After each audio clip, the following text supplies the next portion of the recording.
This is so embarrassing. We totally forgot about the whole Eastern Standard Daylight thing. It was all.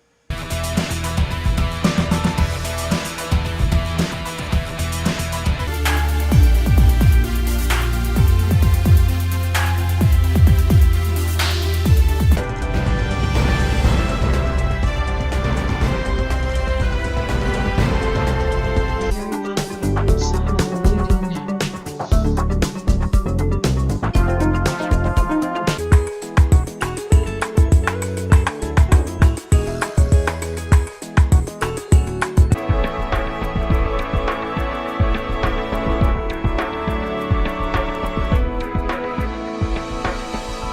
meeting. Good to have you with us. I'm Dan McDermott, your host. It is Casual Friday. I'm in a hoodie. I'm Dan X tonight, and I need a shave. I didn't finish the paper till like 6 a.m. It was crazy. It was nuts. So anyway, let's introduce our panel, and then we'll get busy here. We've got Sheila Dubois. Welcome, Sheila, in Utah. Good to have you with Hi us. there. You're in Thank you. Orem, or you're in West Jordan, Utah, right? Yes, yes. Awesome. We have Kevin Bryan. Welcome, Kevin. Hello, very nice to be here tonight. Hello to everyone out there. And you're going to help me build a computer. We discussed. Yes, Excellent. yes, I am. The computer I'm on now, I assembled it, and so I'm going to pass on all my knowledge. Not all.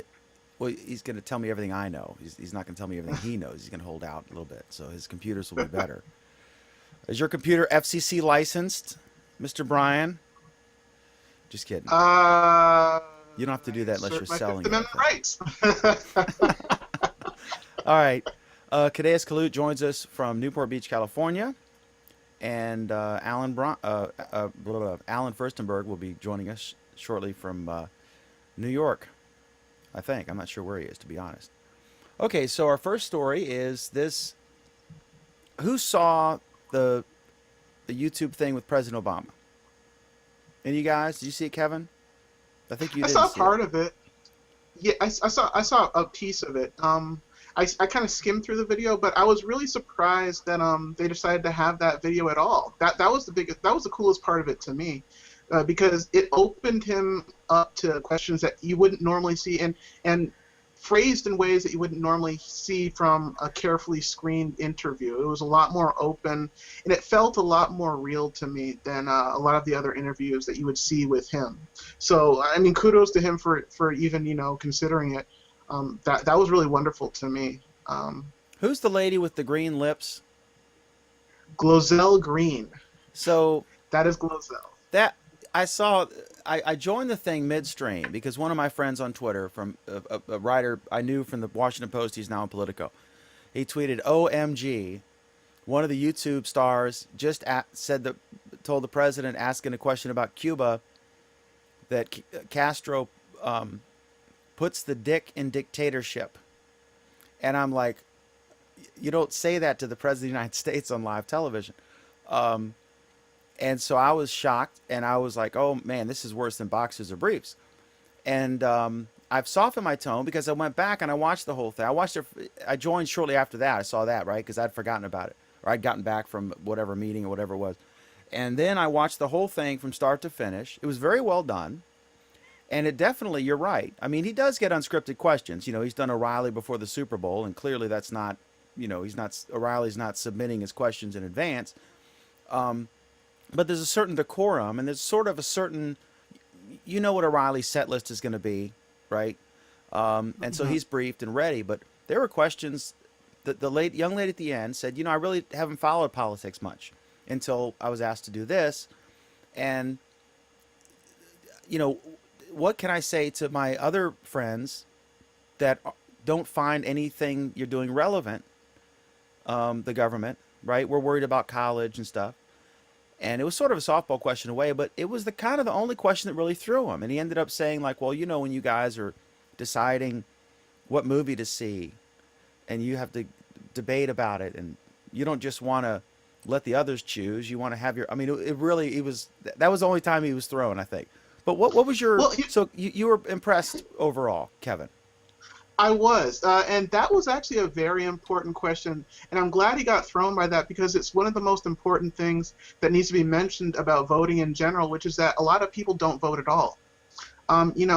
We talk about elections that are close or elections that are landslides, but what we don't talk about is that, there's probably, 40, 45% of the population that's not voting in that election period, and they don't consider it relevant, and they don't care about the candidates.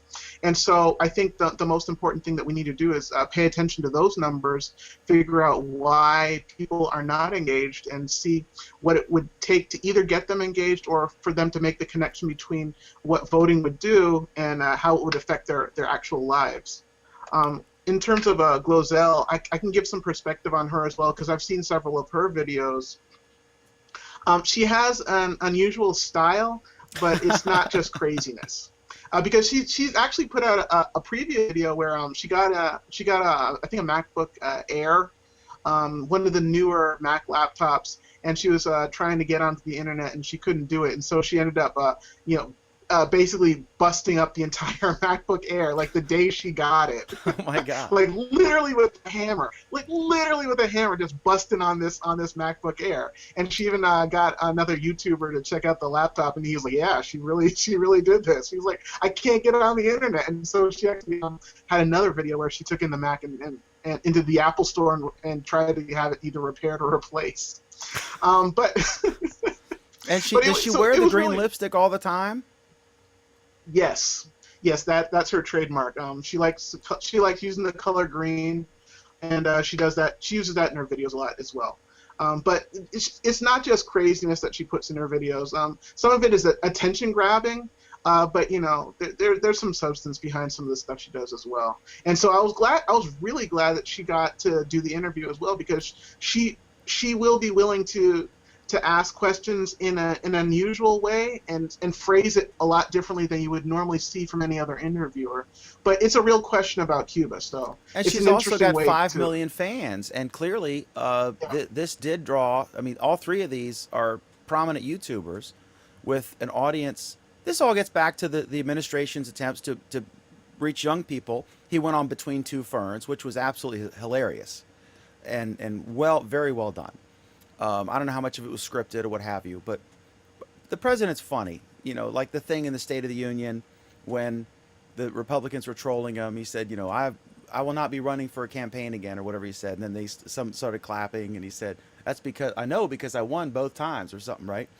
And one time, one of the Jake Tapper, who's now went from ABC News White House correspondent to CNN. He was telling an anecdote when he was introducing his sister, whose name is Christian.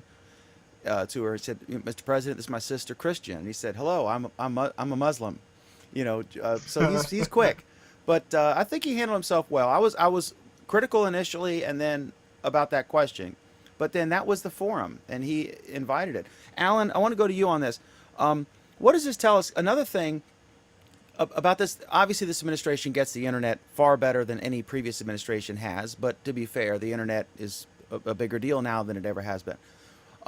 One sign, not just that aspect of it, reaching out to young people, but different social networks. I think they've released some stuff on LinkedIn. The President's State of the Union address. Normally we get emailed. I'm on the White House list. Normally we would get the text earlier, and it's embargoed until he starts talking. But this time they released the entire text on Medium, one of the newest platforms out there. What do you think about this, Alan? Obviously, this is very precedent setting for all future administrations. But what's your takeaway here? About what? What do you think about where we're going and the transparency and the direct connection between cutting out guys like me and cutting out the White House reporters and the president being able to go straight to the people, unfiltered, without having Walter Cronkite interpret what he said? I think it's a big deal. I think it's a medium deal. The biggest issue is Pardon that the people pun. actually need to.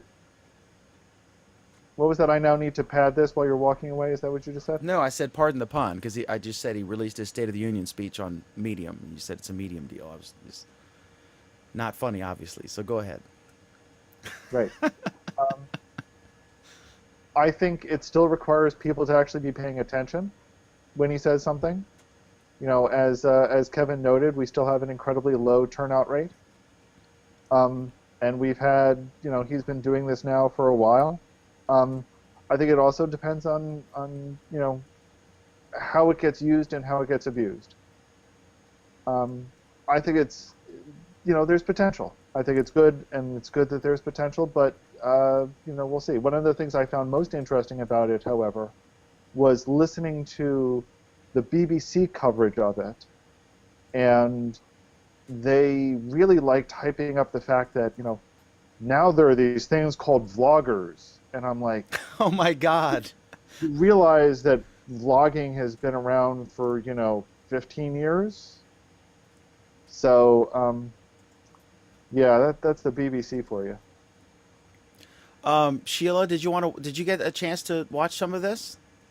I watched some of the union address. Is that what you're talking No. about? Well, Yeah. you could weigh in on that if you wish, but But what I do you think didn't about? really, Did you get a chance I to watch any didn't of the YouTube know. stuff? I didn't know he had one out. So, that's if I don't follow his page. I don't follow his YouTube channel.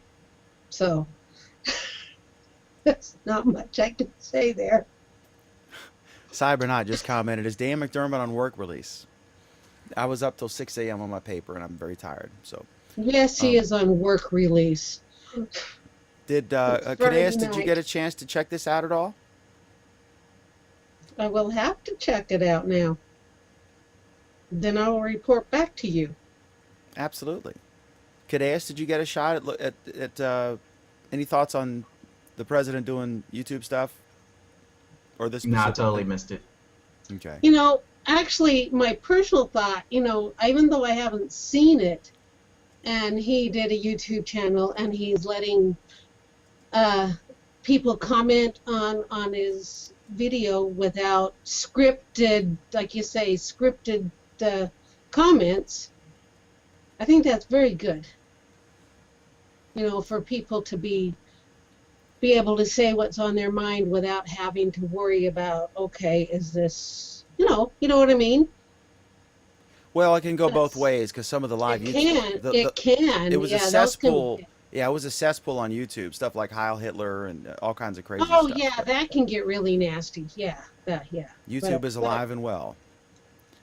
But for the most part, for people who want to participate in the conversation, they can. Absolutely, and that's great. We can get right to him, and he can get right to us, as long as you're a YouTube celebrity. So next up is Google Chairman Eric Schmidt, the Executive Chairman of Google. Hang on, Dan, hang Yes, on sir. a second. Hang on. You just said something, I think, without realizing it, that is an interesting question. You just, in the long question, as you were trying to frame it to me, you said, how does this change things? You no longer have to be filtered by Walter Cronkite. Okay, so now you need to be filtered by iJustine. What's the difference? That's yeah. I stumbled on something there, I guess, but there is no difference. It's just the difference is it's Walter Cronkite Jr. Trying to get to that audience. So there's no yeah. difference. Well, who do they represent? I think does an anchor on a network owned by General Electric Corporation, which has contracts with NASA and the U.S. government, does that anchor represent the people more than some YouTube person? I would say but, no. But no. But some YouTube person who is being paid by General Electric to occasionally talk about their light bulbs. Yeah. What's the difference? I mean, yeah. A Well, cynic no, would there- say there there's is no difference at all. No. There is a difference in terms of how they got there in the first place. For Walter Cronkite, he got there through a corporation, whereas iJustine, there was a time for iJustine where she was building up her audience, and the only thing that she could do is put out videos that people were actually interested in, whereas Walter Cronkite didn't necessarily have to prove that. Yeah, he did, Kevin. So, well, There's a reason why Walter Cronkite was considered the voice of his generation. And that's because of his reporting in World War II, his reporting going way back, where he was proving himself.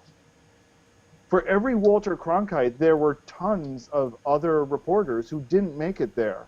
And they didn't make it there because they didn't prove themselves. Yes, he proved himself, but the barrier to entry was different than it is now. So I mean, there was only room for so many people to prove themselves, is what I'm saying. In this era of, Back then, there were only room for so many people to prove themselves. There were even fewer. There was even less room because you did have this outside filtering. Clearly, the right, okay, the barrier to entry is different. right. But that's in what I'm the saying. end, and the American people have more choices. People worldwide have more choices. You can watch a YouTube video, or you can watch ABC, CBS, NBC, NPR, PBS, whatever. But so there are more seats. There are more positions instead of just 3 or 4. There are many more now. And it's more democratic to enter. Right? Like Justine made it on her own talent. Now she's a big brand, and I'm sure she gets sponsored stuff. But Well, and it's I'm sorry, in the end, Dan, it's about the Benjamins, again, isn't it? My point is that when Walter Cronkite was going up through the ranks, he got there on his own merit. He earned his That's stripes, no true. doubt. He was a big deal. He was a very trusted brand, personal brand, and made CBS News at the time. But he worked up through the ranks in an almost a zero-sum game where there was just 3 or 4 slots available, and there could have been other people who were going along with Walter Cronkite who could have been Walter Cronkite, but there's only room on the networks for just one Walter Cronkite. That's what I'm getting at. I mean, there's not room on the network news, on the evening news, for like 20 Walter Cronkites. But there could have been No. 20 Walter who are good enough to be Okay, Walter so here's Cronkite. the thing. Is there room for 20 Justines? Yes, Is there room for 100%. 200? Yes, 2,000? yeah. 20,000? Actually, No. The problem is at some point, you're not going to have that many because they're not going to get the sponsors, and they're not going to be Justine. I mean, no, there's there's talent only there room that for you know. one person and somebody else who's trying to do the same kind of story. They do it in their own flair, their own way. They have to work their ranks up too. Of course, but Yeah. Edward R. Murrow and Walter Cronkite had different styles. Right. In the same way. Well, are we talking about skill level or are we talking about audience? Because in terms of audience, there is a limit, but in terms of skill level, there's not much of a limit. You tell me what And we're that- talking about. The audience is dramatically diminished because of the diversification. And bring up diversification, another thing that is available now. Like one of our stories, I linked to a video with Don Lemon, who's a black anchor on CNN. He's very good. And Kevin, what were the options for you back when there were 3 networks and Cronkite was around? What are you could have been the best damn reporter out there, and you would have faced obstacles that were unfair, right? So there is diversity now. There's all kinds of options, and it's widespread. Now I think one of the frequently Univision beats the mainstream broadcast networks in Spanish, right? So it's a dramatically different landscape with plenty of more opportunity, but you still got to have the goods. You could get your sister or aunt or cousin who's female and give her text scripts all day long, and she's not going to turn into iJustine unless she's really, really good. So I think Yeah, you have to know how to deliver. you have to give a good product, figure out your audience, deliver what they want, and be either angry or funny, whatever you do, or smart. There's that brilliant guy. But isn't that true for the non-YouTube Right. commenters, reporters, whatever they are? I think so. Yeah. Yeah. I mean, certain people rise to the top either through a democratic process, where we've seen the lead singer of Journey get hired because he put up a YouTube video and he was that good, and they hired him, and now he's the lead singer of Journey, and he was in a poor town in the Philippines. He was a nobody, money-wise. They flew him out to LA and hired him. That's completely democratic. But now he works for the man, right? Now he's making the big money. Now he's got to say the right things in the interview, and wears the fancy clothes. So there's always vetting. They're not going to just take some random person like from a David Letterman sketch and throw him on a video to interview the president. There's always going to be vetting. And some of these questions came from these folks' viewers and followers, and then they vetted them. So there's still a vetting process, a filter, if you will. But I think it's a lot different than when FDR would hold a press conference and reporters would say things like, "Would the president entertain a question on the economy?" That's literally how it was back then. So I think it's progress. So, anything else? Okay. No. All right. Okay, so next up on our rapidly advancing show, Google Chairman Eric Schmidt said the internet will disappear. Now, if that's not a clickbait headline, but he had an interesting observation, and Alan brought this to our attention. So, Alan, could you tell us what's up there? It's only a couple paragraphs, actually.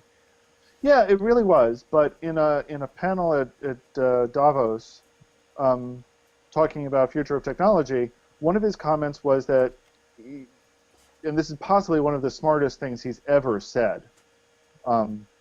He said that that the internet will disappear in the sense of what we notice about it. So right now, we think a lot. You know, when we do something, we go into a web browser, we connect to the internet. We do all of these things very consciously and deliberately, knowing that we're dealing with the internet. But that in the future, the internet will just be there, and we'll know that it's there, but we won't think about it. It just is. So you'll have stuff around your house that is networked, and you're not going to think about the fact that it's networked, but it will be, and that will give you great benefit and cause some issues. I kind of think of it the same way about how we think about electricity. You don't think about electricity until it's not there. You know, you just take for granted, you flip a light switch, lights come on. You don't think about what that takes. Or your furnace lights Right. up. It heats up your house, and you take it for granted until you have to manually start it because the igniter went out. Right. So in the same way, we're going to get to the point where the internet's the same thing. It's Right. just you take it for granted. It's always there. It's always present. It's ubiquitous. And it isn't until something goes wrong with it that you need to actually start thinking about what happened. Yeah, it's like. What are your thoughts on that one? Go ahead, Sheila. I'm sorry. I was going to say, you know, like I have a new washer, a new LG washer that I can download a setting for my washer if I wanted to. Now, like if something happened to my phone, I couldn't do that. You know, that's the internet, you know, so, but I haven't ventured that. But yeah, I like it that you're always going to be connected to the internet in some way. It's like here you are with your mobile phones. You're connected. So, you know. And people don't realize that like my son, you know, he knows how to access free Wi-Fi. He knows how to look for it. Well, but that's it. You know how to look for it right now, but you have to. Yeah. You know, at some point in the future, you won't. It will just be there. Be there. And you won't even think about the fact whether it's there or not. I like that. But I'd like that. And then take that a step further. And not only will it be there, but everything around you, everything in your house, will be on the network. And you don't have to think about it. It's just there. It's just part of it. Yeah. Looks like you were going to say something there, Kevin. And hopefully nothing breaks down in the process. Yeah. What I'm thinking about is, first of all, I'm glad he didn't say in any point the Internet of Things. That phrase didn't get thrown in there. But I think that That's what he was the talking event. about. Right. I'm just glad he didn't use the buzzword. But it gets into an issue that they don't talk about as much, which is that people are going to feel uncomfortable about that as the internet as a utility in a way that they don't feel uncomfortable about electricity, in that we haven't had a very robust national debate about privacy. And people do feel worried about stuff going up on the internet. I mean, a lot of people make the point out there that, people throw everything up on the internet, but that's not actually true. They throw up everything on the internet that they want thrown up on the internet, and then they don't throw up the rest. But if the internet is a utility and it's in your house and it's invisible, then a lot of stuff is going to drift out into the internet without any kind of discussion about But keep what in you mind on this, want to Kevin. get out on the internet. Well, keep in mind on this though, Kevin, is that with the generation change, what is considered privacy has also changed. So what you would deem as privacy, the younger generation does not deem that as necessarily privacy. So this is how that debate's going to be solved with the time, basically with each generation stepping in and being less concerned about privacy. Getting The a line bad between echo from you, private and- Cadeas. Cadeas, we're getting a mad The- echo. Go ahead, Kevin. The line between private and public has definitely changed, but the ability to control that line is not that well defined right now, because people feel that in general they don't know, and they don't know how to control what goes out and what goes in if the Internet of Things really becomes a thing. That's what I think they're going to worry about. If your toaster and your lights and your phone and your camera that's monitoring some area of your house, if that has that information, do you have a good way to control that information so that it doesn't go out on the internet and some burglar can hijack that information and use that to case your place and then come in and take your stuff when you're gone? Is there an easy way to control that? That's what I'm saying is, like, where you're thinking about this, it's not a concern for the next people down. They could care less that their toaster's reporting that they ate toast 4 times this morning to the internet. They could care less. They actually would probably prefer that that's reported to the internet in some fashion. So whereas you're thinking about this, the next people aren't. The people that are actually going to live with this isn't an issue for them. The toaster can. When electronic information becomes physical, people care quite a bit. And they want to be able to know that they can control that and know that. Like, keep in mind when you're saying people, like control if their ahead. location is shared or not. right? That's what I mean. Like where you're saying people, Kevin, you're saying people, but you're thinking about people today. The next generation down, if you talk to the next generation down, they could care less about those type of things. I'm not entirely sure that's true, Cadeas. No way. Cadeas, if you talk to kids, for example, and you ask, and you talk to them about their Snapchat photos, and you say, hey, what happens if the Snapchat photo gets leaked? They give you this look like, oh, that could never happen. And then you show them that it has happened, and they get this look of abject terror on their face. So I've never done that. I'm gonna do that. I saw an interview with a bunch of kids about it today, and it isn't until abstractly they could say, "Oh, I don't care." Yeah, it's like they say, "Oh, I'm not." With it, then they suddenly care. Like when they say, "Oh, I'm not doing anything wrong," but when that photo was leaked anyway, yeah. Yeah, especially GPS location info. If GPS location info, which is electronic info, leads to a punch in the face because the wrong person found out where you are, that becomes an issue very quickly.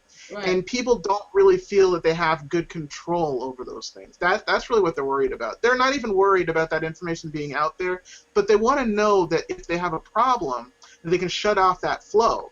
And I don't think we have a good idea of how that flow is working because everything's talking to everything else, and everything can gather stuff, and there's honeypots of information out there as well at some of these companies. So if they get hacked, all of a sudden maybe you lose a whole bunch of location info that you didn't want out there. So people do definitely care about that. I'm going to go to Cadeas in 1 second, but on that point, also these gadgets are really advancing quickly. There's this new thing I've been hearing about, like police radar, where they can tell where there's a human body breathing in a building. They can scan your house and they know exactly where everyone is. Now you think like, oh my God, they're going to know I'm sitting on the couch or whatever.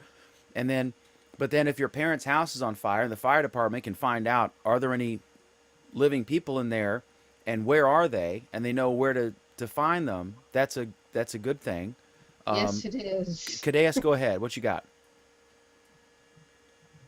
Roland says that once ISPs begin to gouge everyone for limited speed and service, I can foresee people dropping conventional internet services. I don't know. I don't know about that. I think people will just conform. I see a comment here from Jeff Bond who says the difference is, and I'll go back to you, Kevin. The difference is on the previous topic. The difference is the distribution of news. One is a direct blast broadcast using celebrity. The other is a common man viral approach to distributing the same message. I disagree. Especially once you're sponsored, when you're not the kid in the basement who has Right. 12 viewers. I mean, I think that's entirely true for a lot of these people as they're starting out. But that was also true for a lot of the people on the previous generations of media when they were starting out. But you can't call iJustine a common person these days. iJustine is no different than Walter Cronkite. And I think that's the point that I'm trying to make here. And I'm not saying that's bad inherently. I'm just saying that, if we're going to somehow say there was something magical about iJustine, and I only use iJustine because she's the only name I can remember. If there's something magical about iJustine and magical about YouTube, I think we're not understanding that medium correctly. Because let's not kid ourselves. iJustine is very well of the importance of a brand and protecting that brand. And all three of these people on the YouTube thing today, and iJustine wasn't one of them, but they were all very well aware that their brand would likely be enhanced or potentially damaged based on their performance interviewing the President of the United States.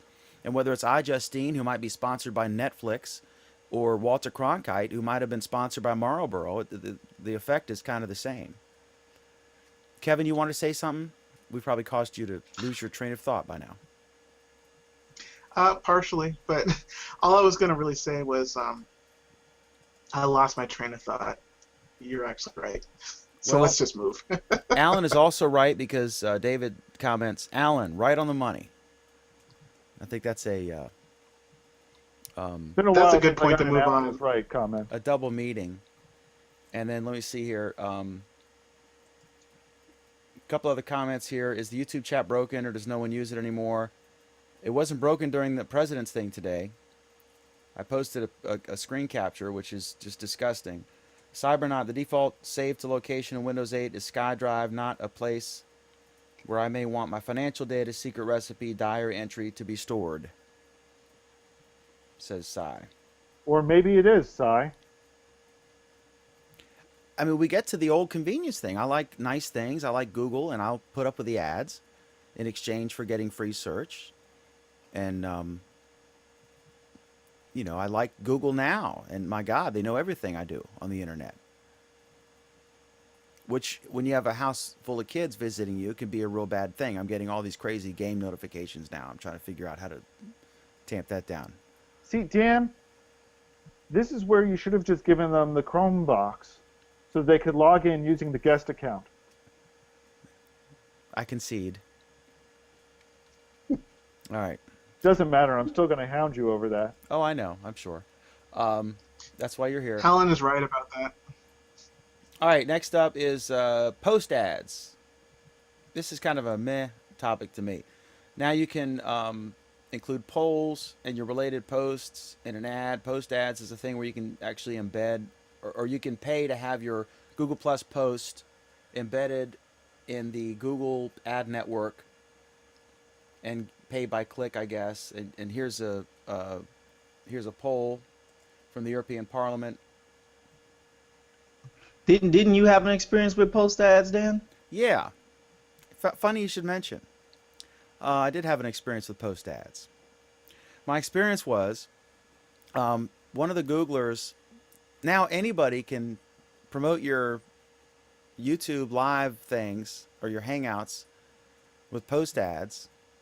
It's open to everybody, right? And so I contacted them, and I couldn't do it, so I contacted them. And a lady called me, right? I was like, Google's calling me, and it was like, yeah, it was like what was it, $25,000 minimum buy or some insane thing.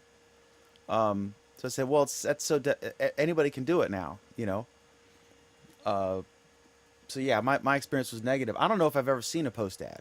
Have any of you ever seen one in the wild? Nobody's seen one. So I guess they're going to No. improve. And now you can do polls. Does anyone use polls? Does anyone see polls in your stream? I mean, rarely I see them. Very rare. I see about one a day, maybe two a day, and they're almost all in communities.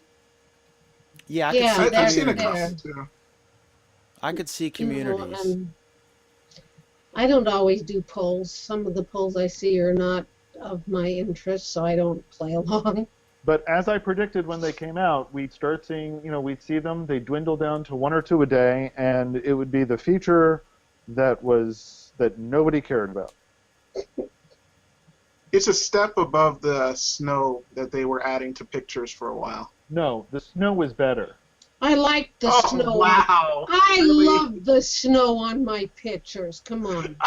I didn't see this coming. People are defending the snow on the picture? Yes, yes, yes. Aside from the human interest value of the snow, part of what the snow did was demonstrate how they could do analysis of the picture and make contextually relevant edits to it. Now, occasionally they messed it up.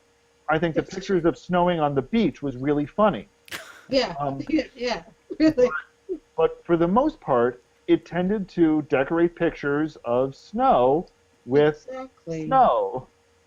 And that, I think, was in the same way that it's clever that they could do things like detect whether you're smiling or not and put a relevant emoticon next to you indicating that. These are some sophisticated algorithms that are doing this. And yes, they're ending up doing it for a rather flippant purpose. But it's showing that there's some real computing smarts going on here. Polls, who freaking cares? Yeah, Polls, the there were fact that some a funny bulletin ones board initially. System, Matthew the fact that a Rappaport bulletin had board some. system has been able to do polls for over 20 years and do it better says something. Mm-hmm. Yeah, Okay. true. You know, like Survey Monkey. Exactly. All right. I wish they would concentrate on things like embedding stuff. Like you can embed YouTube, you can embed Vimeo, but like when I do the radio, I can't embed that player. There's so many things you can't embed. So then you have to come up with some picture or something, or have a text-based post, which doesn't get as much traction. I wish they would concentrate on those things. There's far more things you can embed in YouTube or on Facebook than you can embed in Are Google+. you channeling Mike this evening?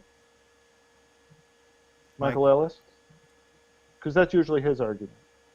You know, one thing as far as Facebook goes, Dan, as far as embedding goes, I don't like that feature. I really don't.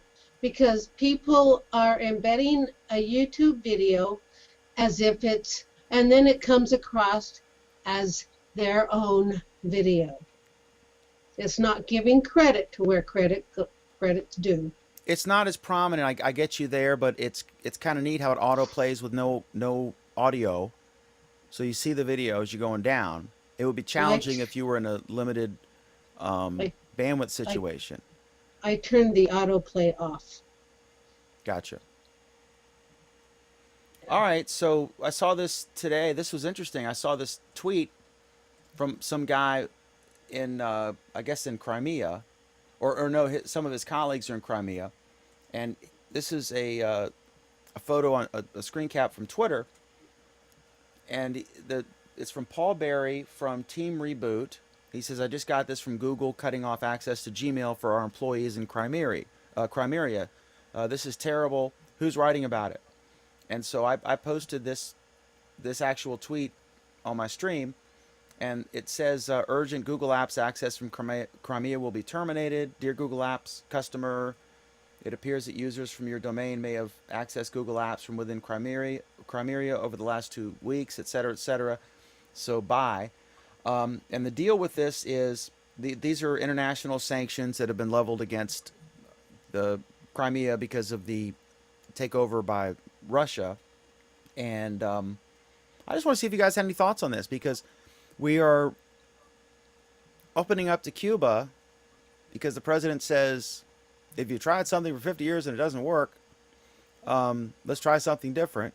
and then but we're still using sanctions in other places, like North Korea and other countries, Iran, and so we're using them in Crimea. And this is the first real example I think I've ever seen of someone, an actual person like reaching out saying, "Oh my God, we can't conduct business and stuff." Now, you can use the free services, like you can watch a YouTube video, but you couldn't monetize a YouTube video from Crimea. You can use Gmail, but you can't. And I told the guy that I said, I think you can still use Gmail, which is the free service. You just can't use a Google Apps account because they're not actually charging you money and profiting from you using Gmail. You can argue they're making money in other ways through ads and such, social integration, but they're not actually, slamming your card every month as they would with the Google Apps. Any thoughts on this? Are you able to see the comment that I have up or no? No.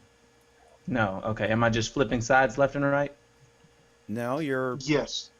Oh, okay. I wasn't. Kind of weird. Okay. Well, I was trying to show this comment from Christian, and it says, so Google is boycotting Crimea, but continues full steam ahead in Russia. Okay. That's a pretty valid point. It seems like whenever you have a sanction, it should be able to affect some of the leadership. But I guess I just don't understand how cutting the apps and like the Steam store and things like that are going to affect any kind of political change.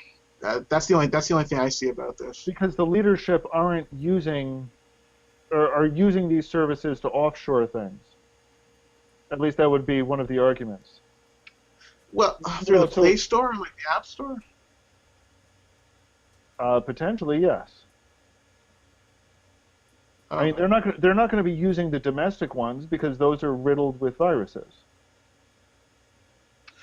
Okay. So, yeah, I see what you're saying because the Play Store and the App Store include a ton of different types of apps. It's not just like games. It's not like just Flappy Bird and that kind of thing. There's stuff that you could use to move money and stuff like that. Well, yes, that, and also the fact that people in power will tend to use the international version of something rather than the domestic version of something because the domestic version of something is garbage. And they know it, and they have access to it. Right, okay. Now, whether or not I actually believe that argument, whether or not I believe in the sanctions, whether or not I believe it, that's not relevant, but that would be the argument that somebody could make, I think. Or is it just sanctions for control? I wonder where Putin weighs in on the iOS versus Android debate. He's probably using a BlackBerry. He'll use a BlackBerry because it's secure. Or Tizen. Do you think he's a Tizen fan? Okay. I believe he uses a Yoda phone. Could you elaborate on Yoda? YOTA. Yota phone. All one word. Yes, apparently he gives Yoda phones out to foreign dignitaries. Last November he gave one to the Chinese leader as part of a visit. And what is a Yota phone? A Yoda phone. Oh, cool. Here's another good one. 8 major world figures and their smartphone. A Yoda phone. We've covered the Yoda phone multiple times because I consider it an absolutely brilliant device. It's basically an Android smartphone, but on the back of it, it's got an e-ink display. So basically, the back of the phone is another display that you can use in a variety of different ways. It's a full display. It's touch sensitive, but you can either use it as a low power e-reader, for example, or just use it to decorate the case, or use it to have some other basic display. It was designed by somebody in Russia, which is why Putin's giving it out, presumably. So let's see. I found this article. This is an interesting one. You know what? We're going to cover this on Monday. It's titled 8 Major World Figures and Their Smartphones. Okay. So we'll cover that on Monday. Does it have Putin? Yes, it has Putin. What is he using? Ah, interesting. Okay, we'll cover Let's it see who Monday. doesn't find out on Monday. Okay, so the Yoda YOTA or DA? YOTA. I guess they'd have been sued by Lucasfilm or whatever. Otherwise, okay. So all right. Next up is Microsoft stuff. Windows 10 for free. I guess that's for Windows 7 and Windows 8 users. You'll get when you'll be able to upgrade for free. And clearly, this is an effort to not have people not buy a computer because they're waiting for Windows 10.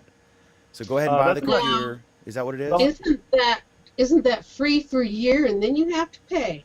No, it's free if you get it within a year. Okay.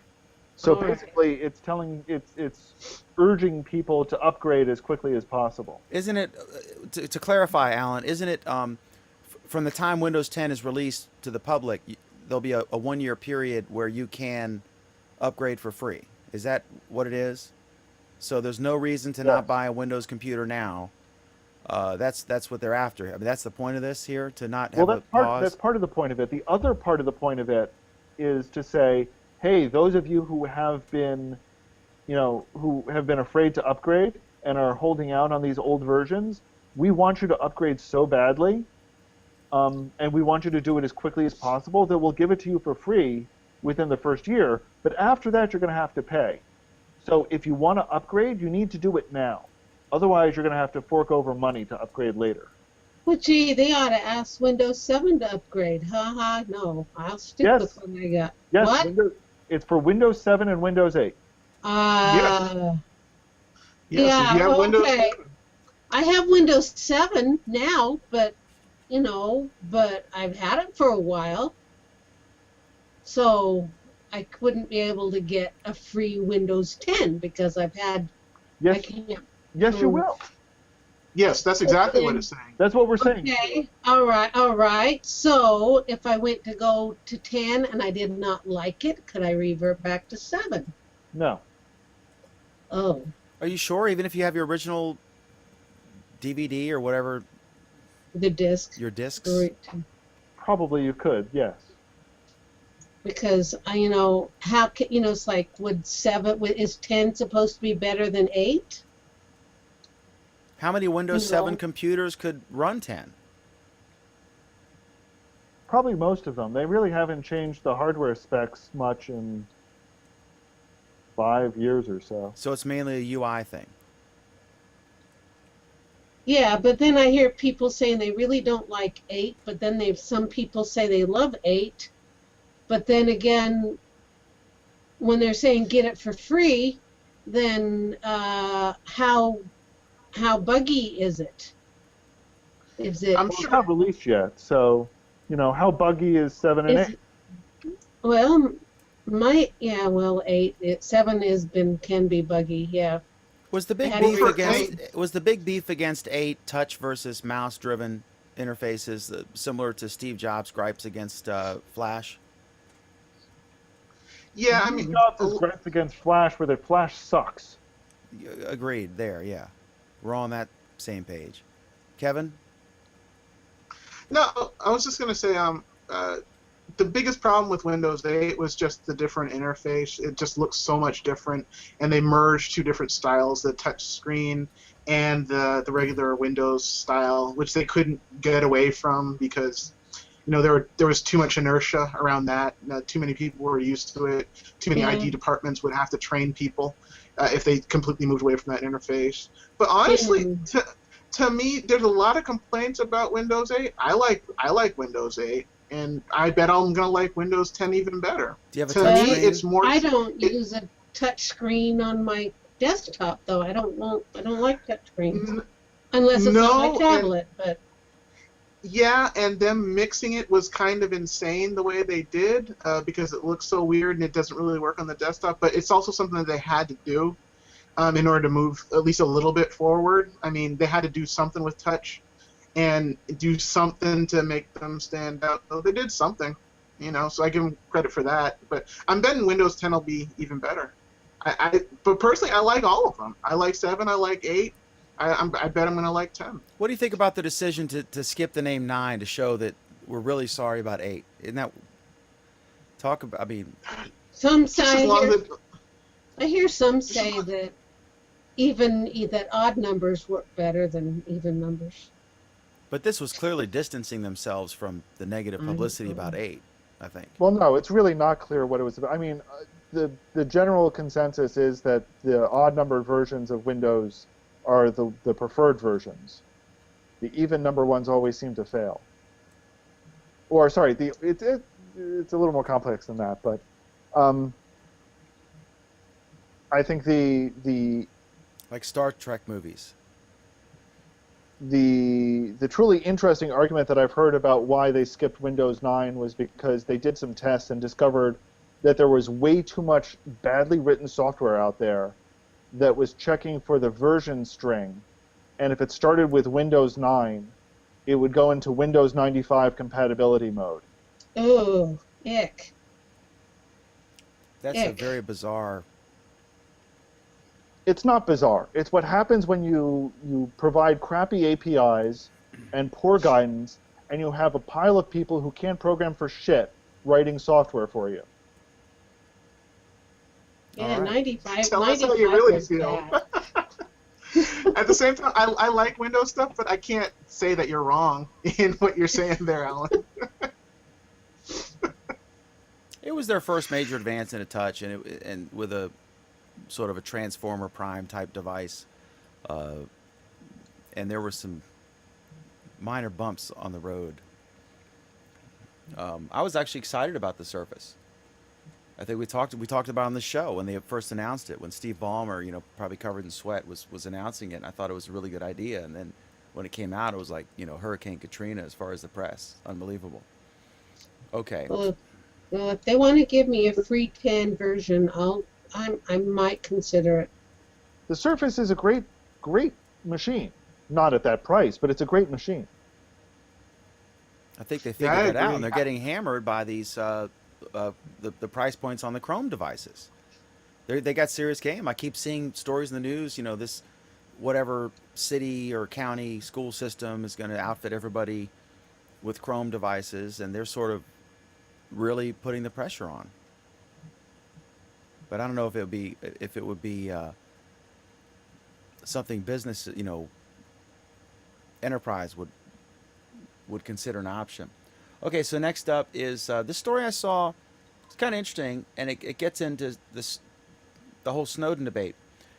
The story is Microsoft gave the FBI data concerning Charlie Hebdo, and took 45 minutes to do so. Apparently, the police in France, in Paris, after the attacks there, contacted the FBI to get information on a couple of email accounts.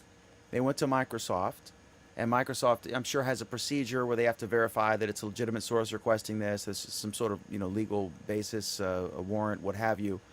And they gave it with a 45-minute turnaround.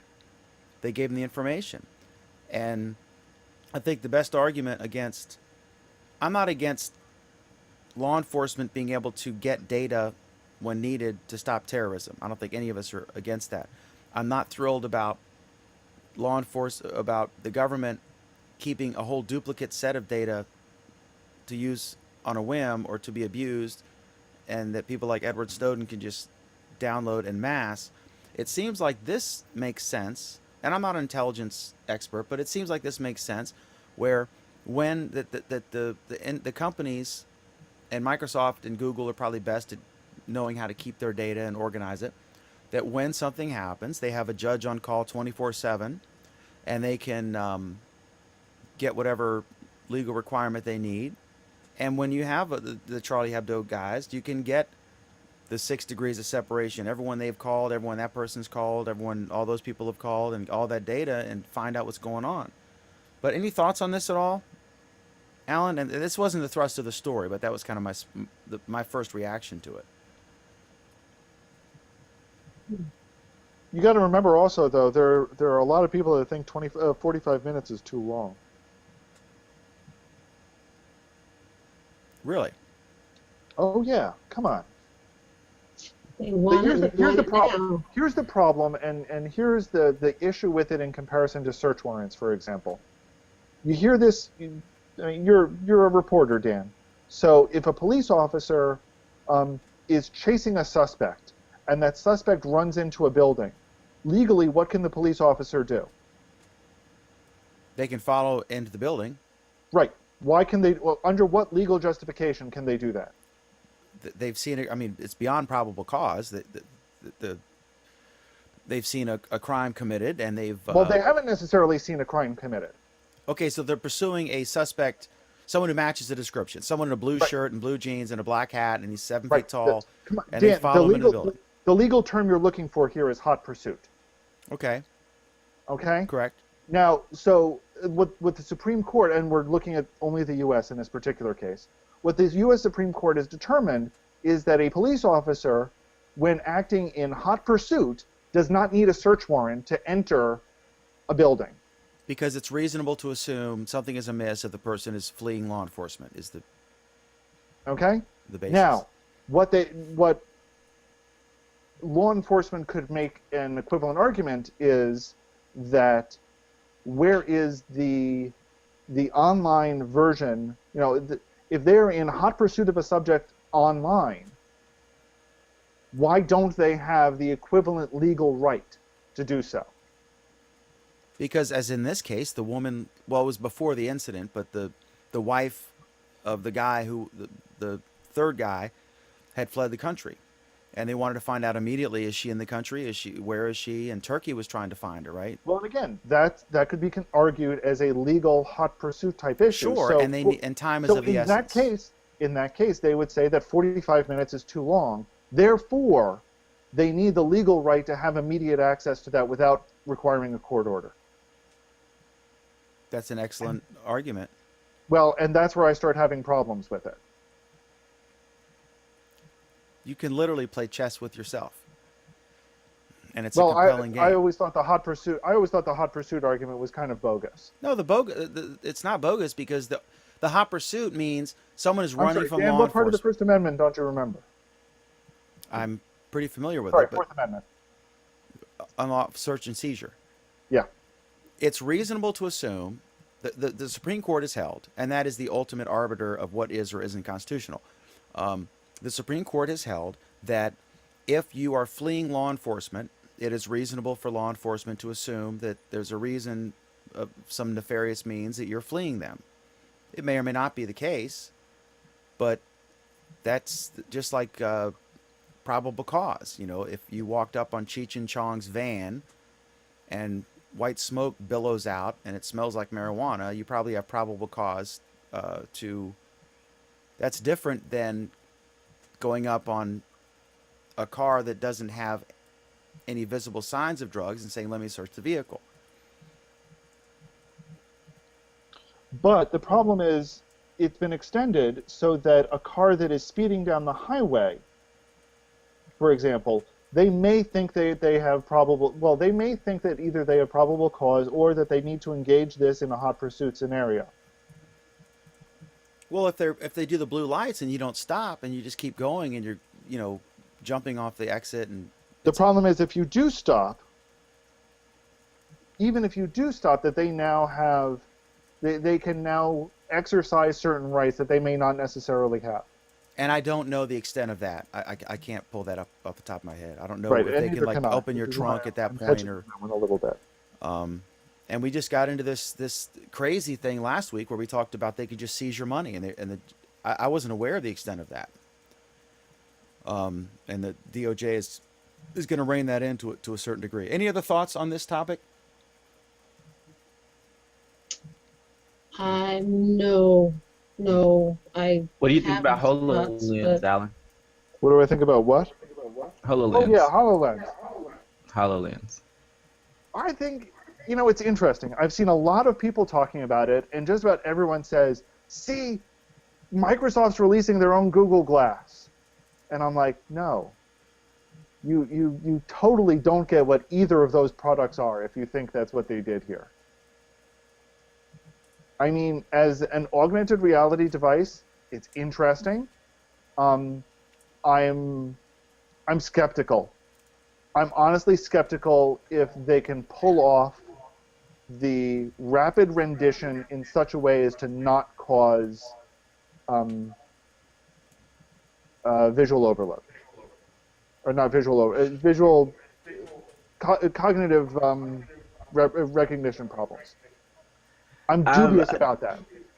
It's funny though, because everybody that's actually put it on, they've all said that it works really well. I mean, I would say that's probably because it was a preset environment. Everyone says it works really well as far as doing everything it needs to do. So Right, like if but in the in what context? See, here's the thing. People are talking about it in terms of, oh, hey, we're going to be able to put these on and walk down the street, and it's going to be able to overlay information real time. I don't think that's the use case though. No, it's not. That's the problem. Yeah, that's not what I got out of it. It's not supposed to be war outside of a specific environment. Is what is the understanding. I mean, even the way it looks, you can tell that it's not supposed to be. I mean, well, but again, it looks big, it looks heavy. It doesn't look. It looks like something that you're doing inside your house. It's not, or in some preset environment. Right. It's not a competitor to Glass. It's a competitor to Oculus Rift. Yes, that's exactly right. Right, and I've not seen one person say that. And really what it is it's a competitor to Cast AR. It's not even a competitor to Oculus Rift, really, because Oculus Rift is doing something totally different from this. Well, Oculus Rift is doing VR. This is doing AR. This is really more similar to what Cast AR is doing, for example. And I think Cast AR's approach is brilliant. And I think would be a much better experience. I missed half of what you said, Kadeas. No, I said I hadn't heard the Cast AR. Oh, what they're doing, I'm about to look into that basically Cast AR is built a holodeck, a real working holodeck. What? I'm me, listening. Let me make sure I got the name correct. Hang on. My inner Star Trek just came out right there. Holodeck? What? Yes. Cast AR is made by a company called Technical Illusions. Ooh, you can actually buy them now. I saw a demo of this 2 years ago in some early prototype stages. What they're doing is brilliant, and it really is holodeck technology. It requires you to wear a pair of glasses, but other than that, you're experiencing a projected shared virtual reality or augmented reality. Because you're wearing, basically the way that it works is you're wearing glasses that are projecting on the surface in front of you what you're going to be seeing, what you're looking at. So instead of shooting it onto the glasses themselves, they're shooting it onto the wall. Now, this has some advantages and some disadvantages. Unlike the Microsoft version, you're not interacting with the environment that's around it and having an overlay on that environment. You're actually building the entire environment, and that's controlled by what you are wearing. The advantage, however, is that you've got multiple people in the same space can do this, and you're all projecting on the wall, but you're only seeing your image. I was just sitting here watching some of the. I was just sitting here watching some of the video, and I still think that Cast AR is going to be different from. You flaked out there, Kadeas. Cast AR is. Oh, really? Different. Okay. Cast AR is different. I'm not trying to say it's exactly the same, but they've got some very similar goals. Unless I'm totally misunderstanding what Microsoft is trying to, is doing with this, I think that what they're doing is kind of interesting. If they can really pull off if they can really deal with the distraction and the frame rate problem, I think they've got something here. But it's not what most people are oohing and ahhing about. And furthermore, this is Microsoft, so we will probably never see this product. I'm still waiting on the Surface Table. Don't be so, well, the Surface Table is out there. I have yet to see it in person anywhere. Well, that's because nobody was willing to pay, 10 grand for it. $10,000 for it. But they're out there. But you got to remember, these are, this is coming from the same team that developed the Kinect. Kinect, did I get the right? This is an extension of that technology. And they were able to pull that off and pull it off really well. As far as we can tell. Well, they were able to pull off the Kinect really well. Now, the underlying message of this to me is the importance of. Go ahead and give that one, Cadeas. Jordan says that they know how to cater to his inner nerd. And here's the thing I don't get is, you look at this thing and it's one of the geekiest, dorkiest, things out there. I mean, it outdorks glass. And people are oohing and eyeing all over it when they kind of look at glass and go, why would anyone wear that? I don't understand people. Well, I think they're talking about it simply because it looks a little bit more like sunglasses, as opposed to. It's that fucking big. That thing is massive. I know it's massive. It's not sunglasses. It's a helmet. That's it. You see, it's really meant to. You sell that thing with a fighter pilot jumpsuit, and you got it made. That's how they're going to have to sell it. And actually, that would probably be a better use case for. That's an actual great use case for that tech. Yeah. Well, yes and no. Why not? I mean, if you can't do it as pure heads-up display. You need to, and this is what I think people actually need to try out. You need to make sure that it actually augments the reality in real time, so it needs to do it fast enough, and do it in a way that's not distracting. Aren't they already using that in the UAVs? I mean, some of the drones have, the glasses you can look at. Well, the drones themselves don't, because there's actually nobody riding the drone. But I assume you mean the drone controller. That's what I said UAV, because all the people troll when I say drone. They say, you mean UAV, and so I said UAV, drone. Fine, I'll say UAV, but my point is still, the U in UAV means unmanned. There's nobody on the vehicle itself. Okay. No, but he's saying like some of the drones, they have I saw that at CES where you can actually put on something and you can see from the camera like a angle Rift and all type, that. But Oculus I still Rift think thing. that's a little different. Yeah, but it's still a little bit different. Changing the subject just a little bit again, I think the most important thing that this says to me reminds us of what the importance of an R&D department is. You need the R&D departments to actually do real, radical, revolutionary inventions. And then you need a QC department before you push it out, which is a big problem Google has. Well, no. That's Google, before it pushes something out, actually leaves the R&D department and goes to the consumer, whatever the relevant consumer product division is. Glass was the first time that they actually let people play with stuff that was in the R&D department still. Okay, and what a success it was. We got a comment from Cadeas. Yeah, it looks like William says that he can see some interesting RPG use cases for this. I can see that too. Probably more MMO RPGs too. I can see it too, especially since about 2 years ago, I was doing a hangout with Jason where we were discussing exactly this for Glass. So yeah, the augmented reality aspects of it are, this was 2 years ago, Cadeas, before any of us actually had worn a pair. Got it. The augmented reality aspects of these sorts of things are really, really interesting. The problem with all of them is if you're doing LARPing, you don't want to be distracted by what's being projected. And that's the real problem with AR systems today, is there's enough of a lag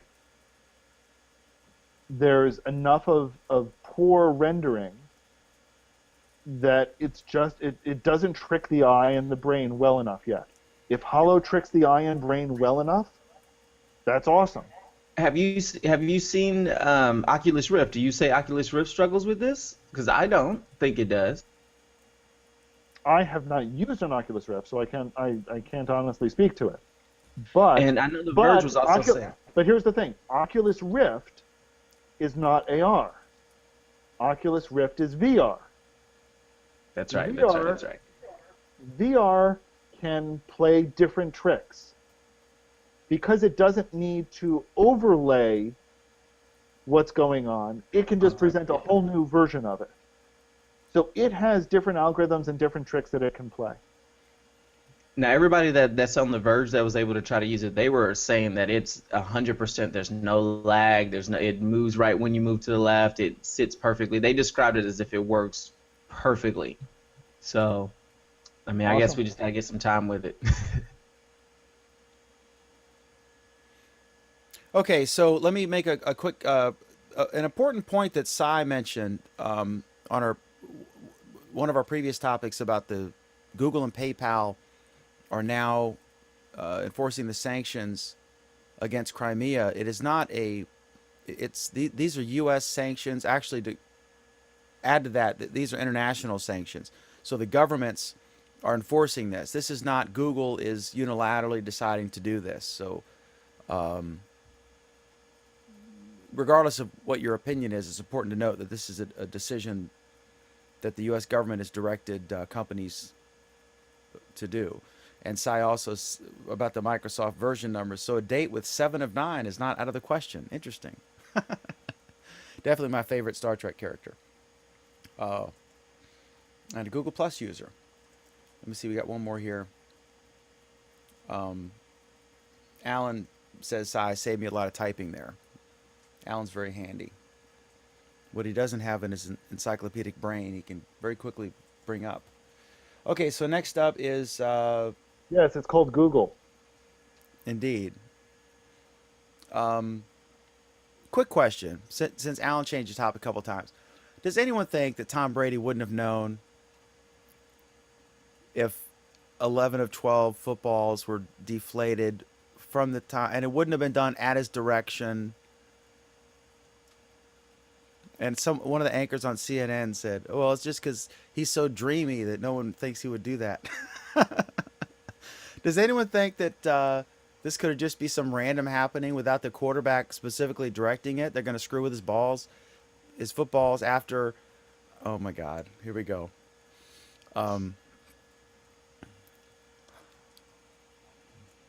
With the.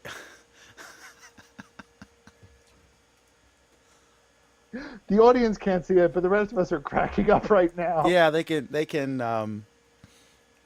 Yeah, I think we need to get a new chair for Kevin. You dug yourself into that one deep, Dan. What is your opinion on Deflategate? It was brought up in the White House press briefing today. Do you have any thoughts on that?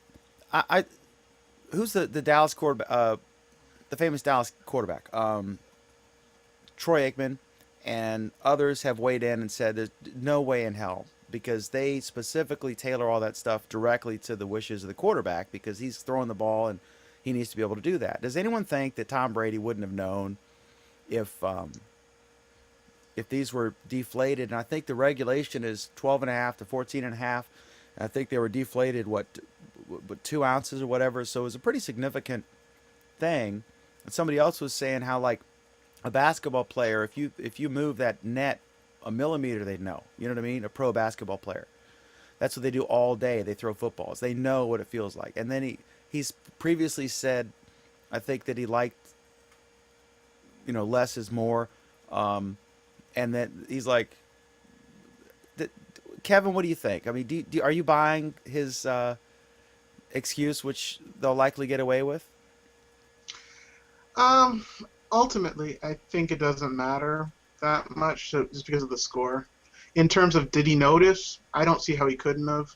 You spend all day, every day with the football, you're going to know what the difference is. It's like before the show, I was testing something, and there was a switch wrong, because when the kids were here, they had flipped the switch, I could tell something was different, right? Because I do this all the time. And so I immediately knew like where to look, right? These guys all day long, he's throwing a football. I can't, I agree with you. I can't imagine guy who's won the Super Bowl with his team, right? He pro ball player, probably since he was a little kid throwing a football. I wouldn't know the difference between this stuff. But to what Kevin said, it probably didn't make a difference. You cannot arguably say it made a difference in the outcome of the game because they used the other team's ball or group of them. I'm trying to watch my language now so I don't set off another frenzy. But for the second half, they used the other team's footballs. And Look, Dan, let's just face it. The guy's being a dick. he puts the dick in dictator.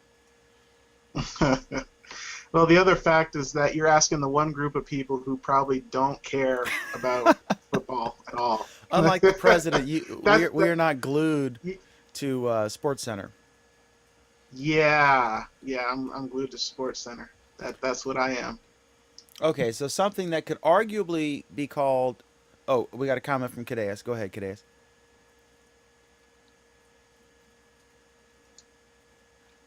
Cadeas, remember you need to unmute yourself too. And I think we just lost Cadeas. For a guy who's like rich and has every gadget, he's always testing things. No, we knew you were going to say that. What are you talking about, Dan? And All right, go ahead. Go ahead. Show your comment. Troll me. I'll let you troll yourself. Go ahead. No, because I didn't say it too much. It's useless now. Okay. It's not funny anymore. It's so 10 seconds ago in our rapidly moving program. Okay, next up is Elon Musk is going to build a satellite network to bring fast, cheap internet to the world and to Mars. I think the reason he's founded SpaceX was he eventually wants to be involved in the colonization of Mars. This is really interesting to me. There are two competing groups, and they're friends, but they're frenemies in the tech way that they have different visions of how this should work. Now, traditional satellites now, I think, are about 2,500 miles up. And Elon Musk, who was the founder of Tesla, was the founder, co-founder of PayPal, founder of Solar City, is it called? Alan always corrects me on that if I get it wrong. And the founder of SpaceX, Space Exploration Technologies, or whatever it's called. So anyway, he wants to do a network of satellites at 750 miles up in the air.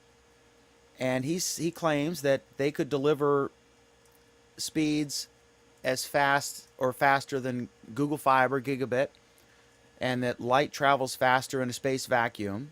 And of course, most of the distance from 750 miles up, I would guess would be in a vacuum, but I'm not sure. I'm afraid to make any kind of scientific claims on this program because our audience would quickly call me out. And so the idea that you could shoot internet everywhere and it'd be really, really fast, and you wouldn't need wires, is very compelling. One of the big issues is, as in the pregame show tonight, to use a New England Patriots metaphor, in the pregame show, Alan noted that one of the big factors, it's not just speed, but it's latency. Like if you've ever, a dubbed movie where the mouth is moving quicker, or on this program sometimes based on the latency where the mouth moves quicker than the audio follows. So there's that issue. It's not so much an issue if you're watching Netflix, but it's an issue if you're trying to have a hangout or a Skype call and generally communicate back and forth. It would be reminiscent of the 1980s when the satellites first came into vogue for news television. So what do you guys think about this? There's the big issue lingering over, not to use a regrettable pun, but lingering over this is that he doesn't have the spectrum. And his competitor, whose name escapes me, obviously, because I haven't named him, he does have the spectrum. And so they might end up working out some deal. Maybe he's just trying to force this guy to do it right. And then this comes, on the heels of this, we discovered that Google and Fidelity have invested $1 billion valuing I guess the valuation will be $10 billion for SpaceX, and in some of the reporting, although it wasn't an official announcement, so it's a grain of salt theory, but I'm guessing that this is the thing that they invested for. So while Alan tackles his Rubik's Cube, does anyone have any thoughts on? I'm thrilled that there's some kind of investment going on with just trying to figure out how to get more internet to more people. Even if it seems like it's kind of, he really shoots for the moon on some of his ideas. He's so insane, but he might do it. I like that idea. So that's the biggest thing I like about it. In terms of whether this would work or not, I have no idea whatsoever. But the fact that he's out there and trying something new might spark some other idea for some other idea that's a little bit closer to reality. I'm sorry, Kevin. Did you just say something new? What's Well, new about this? New in terms of new player. Okay. Oh, you mean in the ISP world is what you're trying to say? Yeah. Well, no, I mean, that's different what I mean. players have been in this, Alan. To be fair, Google has Project Loon. Facebook did. Zuckerberg was talking about, I forget what it was.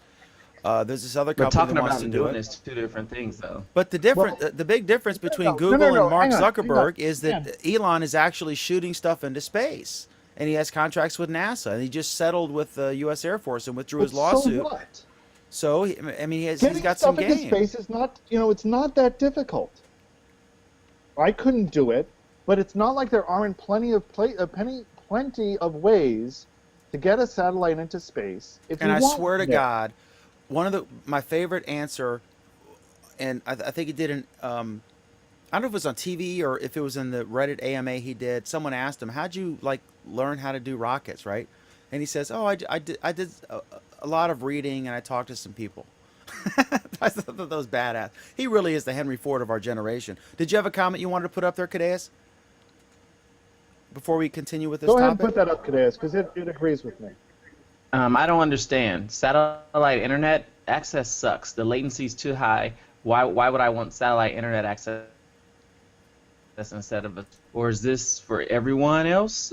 Other people in remote locations on boats and stuff? Okay, one of the things to keep in mind of what this is used for is for streaming. Although, it sucks for streaming for other reasons, but the general concept is if you're doing not, most internet traffic these days is not highly interactive. There's a little bit of interaction, but it's not highly interactive anymore. You've got apps that are doing some internet stuff, but mostly you're interacting locally on the app. And that might be a web app, or it might, or you're doing a tremendous amount of video streaming. That's why we have. That's why we have buffering, Alan. I mean, really, the only time that the only use case I can think of. No, buffering is a bandwidth issue. This is a latency. But the issue. only thing I can think of where latency would be a concern is if you were trying to in real time control some device, like you're trying to operate a drone, for example, or if you're doing a conversation like we're doing now, where latency would be or gaming issue. You know what I mean? Or gaming.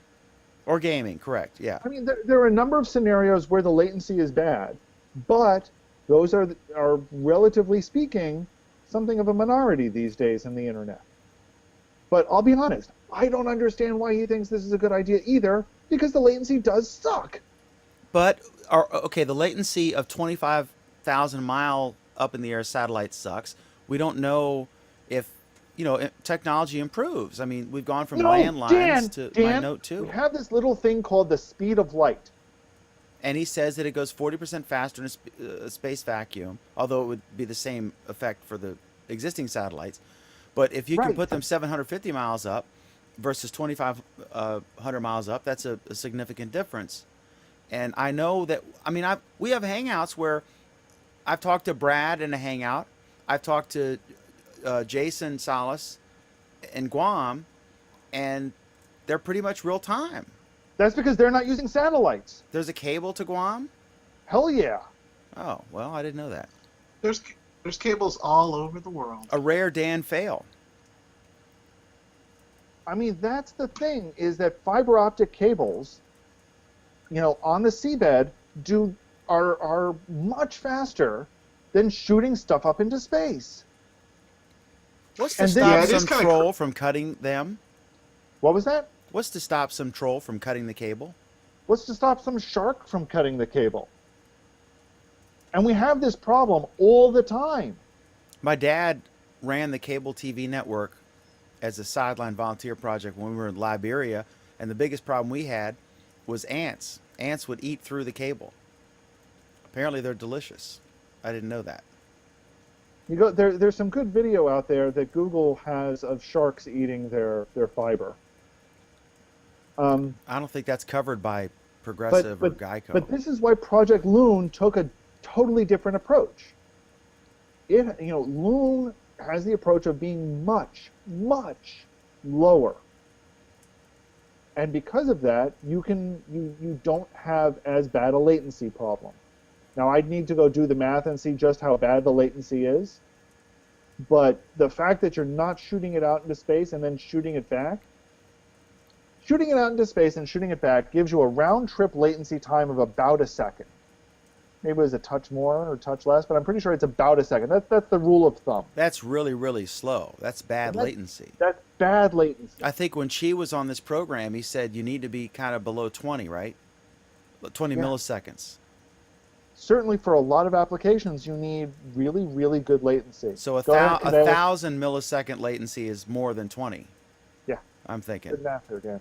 Go ahead, Yeah. Cadeas. Let's see what Sai has to say. I changed my mind. I can't say any of this.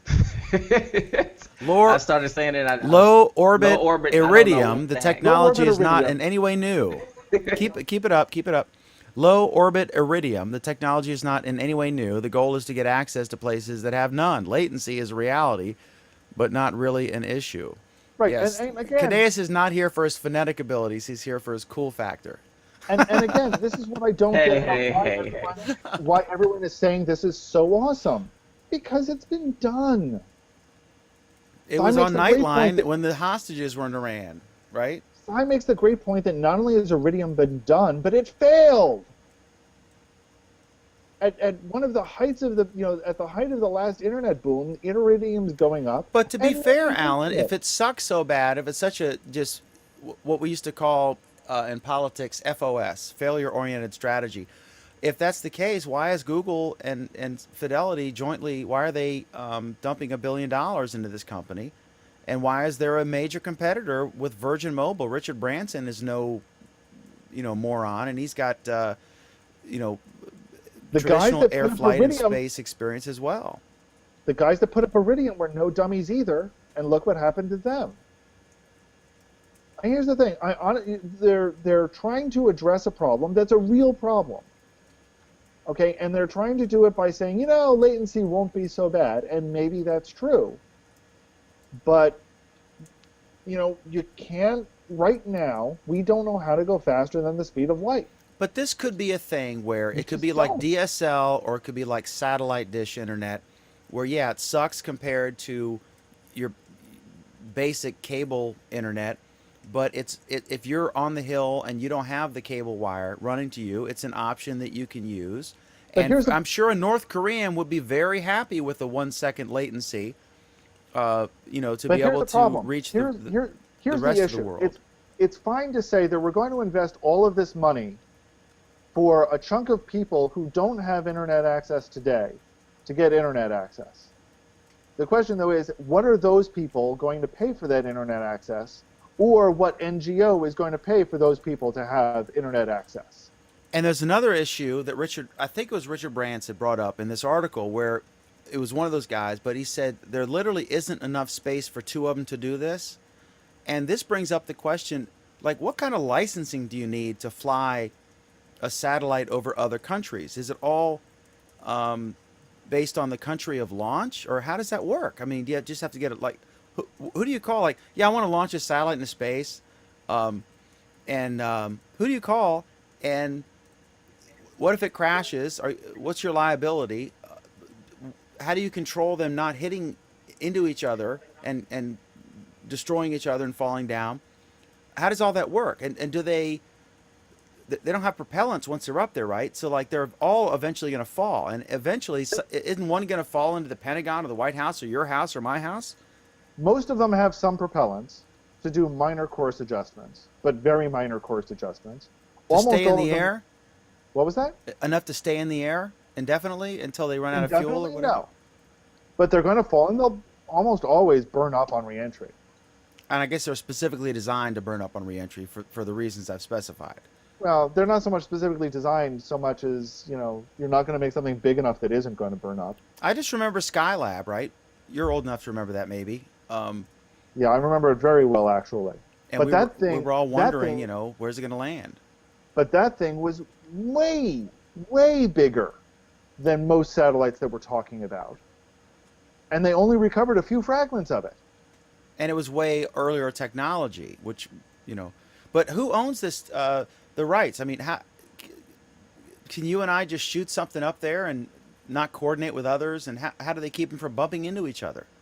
Is there a jet I think stream a while at 750 back there miles? was some type of where anybody could launch a satellite. I can't remember what it was, but people were you could pay like $2,000 or $3,000 and launch a little mini satellite. I don't remember enough about it though. I was over here trying to search to find, but I remember anybody could throw one up there at any time.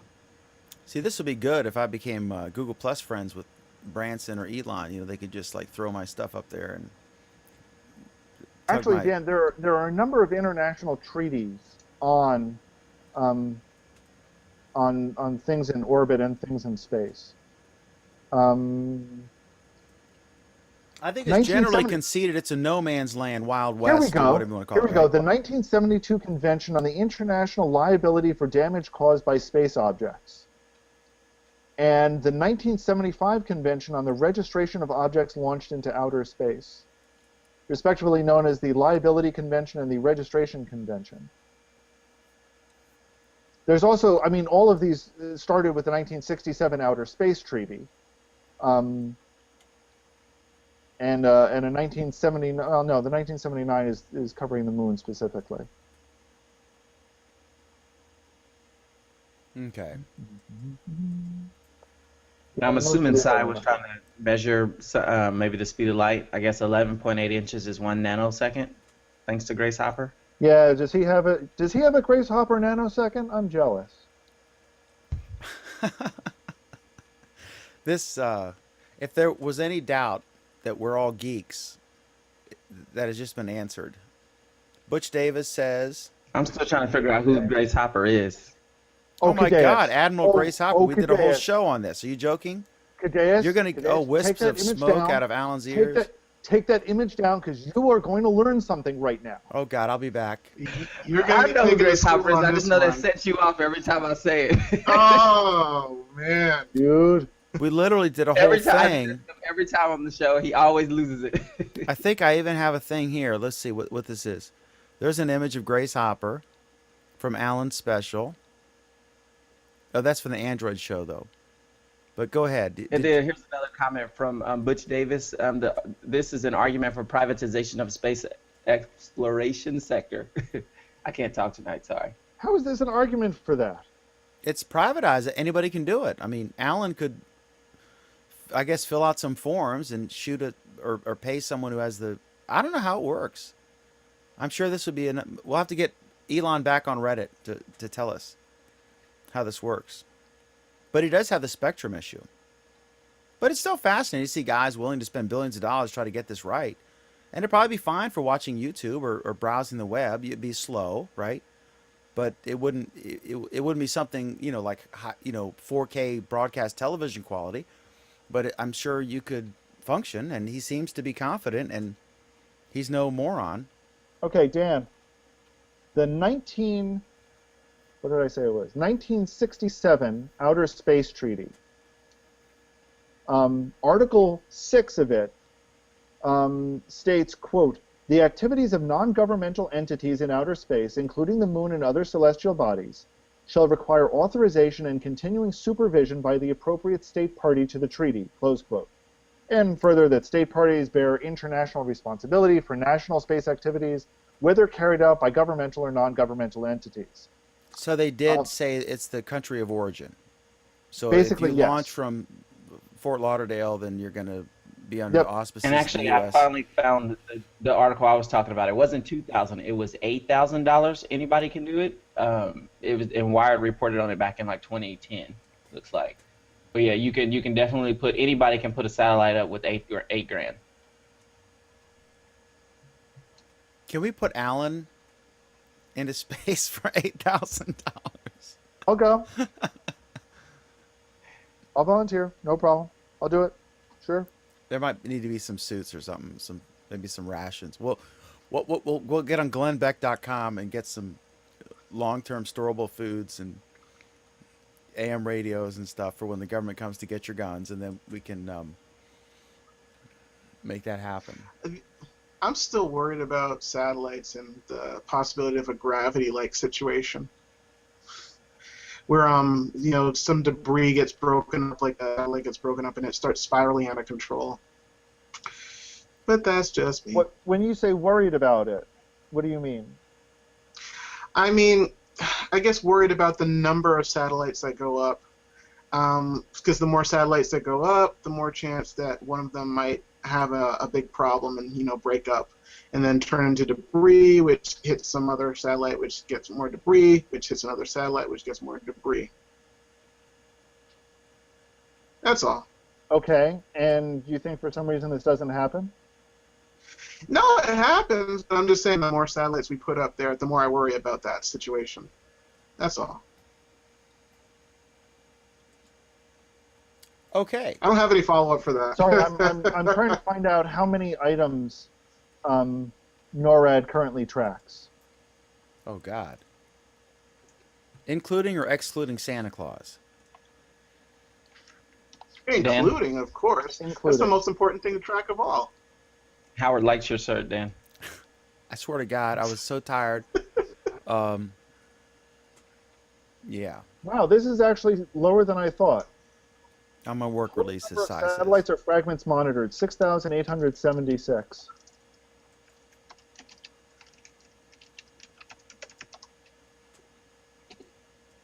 Oh. This includes, I'm currently looking at satview.org/decay.php,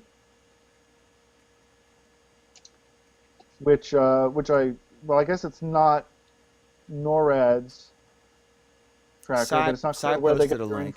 info from. But this will give you in real time the location of 6,876 pieces of space junk and information about the next 5 satellites that are projected to re-enter Earth. Oh, my God. Size really... That is interesting and terrifying at the same time. Like our program, Sai has posted a comment. FAI considers... Oh, my God. I can't pronounce this stuff. I need Cadet What's going on, Dan? What's going on? from sea level to be the boundary. The U.S. does not officially define a boundary, but considers people who've flown over... What does he mean there? Is that the infinity thing? 80 kilometers, 50 miles above sea level astronauts. So was the guy who jumped out of the thing for Red Bull an astronaut? That's actually a really good question. One of the first guy that did that did get astronaut wings. Do that. Oh my God, that was pretty cool. And I think it was like a massive YouTube hit. Anything else on this while we're all Wikipediaing stuff? Okay, so next up on our rundown, and we'll revisit this with comments as we go. Next is the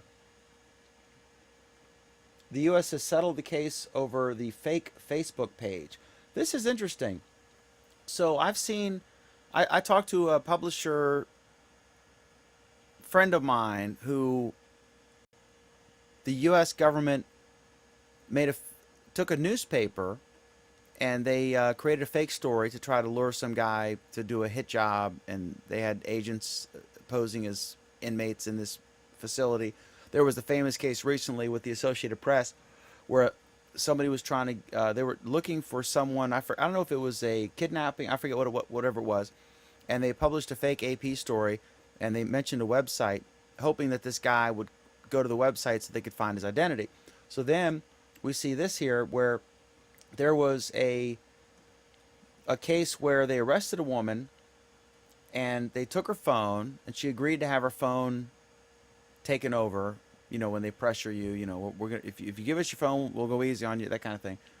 And they took her picture of her with some relatives, and they created a fake Facebook account, and they used that to lure to try to get bad guys.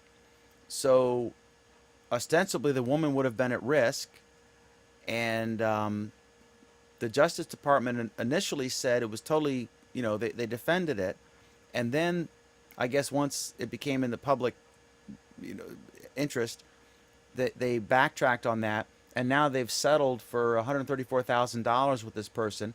I think, Alan, this was over the line. This was a safety issue. I mean, can you imagine if? And she pleaded guilty or whatever to a conspiracy with drugs and stuff. But does that give them the right? Let's say Alan was a drug dealer. Obviously, very hypothetical. He's not. But let's say he or I was. Let's say I was a drug dealer, and I got busted in whatever year, 2011, 2012, whatever it was, 2010, and then they took my phone, and they used my face and images of me with my innocent relatives, and they created a fake persona for 3 months, and they used that to draw bad guys in, which clearly would make them think that I was cooperating with the feds in some sting, right, and put me at risk, perhaps without even my knowledge that this was going on. So this seems like a real overreach, and this gets again to, we've talked about overreach by those in power so many times on this program of late, and it's disturbing. But any thoughts on this? Who wants to jump in? I think it goes back to something we were talking about earlier, which is back to the Internet of Things story that didn't say Internet of Things, but that people have all sorts of information out there. In this case, it wasn't just personal information that they were putting out there. This is information that the government had on them. But again, I don't know that there was a really solid public discussion about how that data should be handled and what the overreach specifically is. I don't know that we've been in a good discussion about it. And so I think that's one of the reasons things like this keep happening, that people just say, well, okay, well, we have it, so let's use it, and we'll just figure it out later. And there wasn't any real discussion before about even are we specifically overstepping bounds or not. So in that sense, I worry about that kind of stuff. We really don't seem to.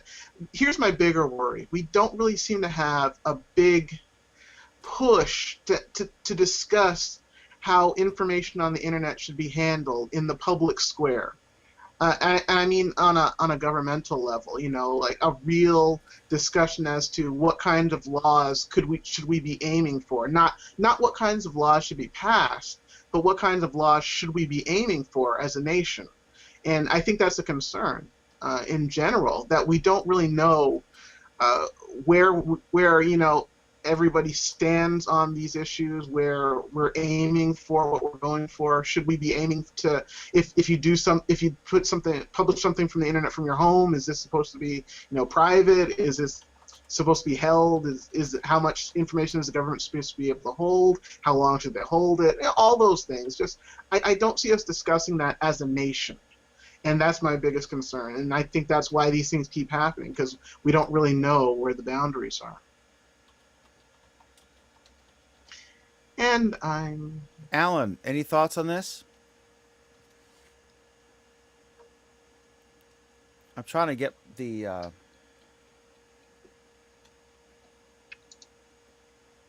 okay.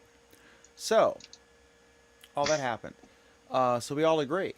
The next thing I want to ask you about this, Kevin. And I was trying to type it in here. I just want to add this. I think this is very similar to. We got a story in my newspaper we just printed this morning, and Virginia's going after websites that print mugshots and charge you to have your mugshot removed. So let's say you got busted for shoplifting or whatever crime, right? And you got arrested, and they actually took your mugshot. Mugshots.com is one that they named, and it's like $500 to have your picture taken down. So this gets into a deep issue about the First Amendment. Now, I think these sites are sleazy, and in my opinion, what our rule is, if you get busted for jaywalking, I could care less. If you rob a bank at gunpoint, yeah, we're going to run that, right? Because you're a threat. So I think that's just common sense. It's a news judgment thing. But what they do is they go and get every mugshot they can, and then they say right on the site that you can pay money to have your mugshot removed, and they make a First Amendment claim. And this is clearly irresponsible use of the First Amendment. And Virginia has just made it, or the Senate voted unanimously, 40-0, to make it a Class 1 misdemeanor. That's the highest class of misdemeanor, to what they called extort money to have your mugshot removed. So Yeah, I think that's a sleazy thing, and I'm for this, but I'm not at all convinced it would pass constitutional muster, much like the case that we discussed that Alan and I agreed that previously about the guy who was scraping the websites to get the data and violating the terms of service to get valuable data about how to fly somewhere and book a flight to some obscure place that's cheaper and just get off earlier, where while he may be right, he's probably not going to win. I think this may be the same case. But any thoughts on this, Kevin? well, are you saying then, let me get some clarification on that last part. Are you saying then that you think that this is sleazy, but you think ultimately it's constitutional? Yeah, I mean, there are a lot of things that were legal and wrong, and now they're illegal and wrong. Dan, How does this? Okay, go ahead, duke it out. I'll be right back. No, I want to ask. I want to duke it out with you. Okay, real quick, go ahead. We all want to duke it out with you. So what if your paper? I mean, I wait a minute.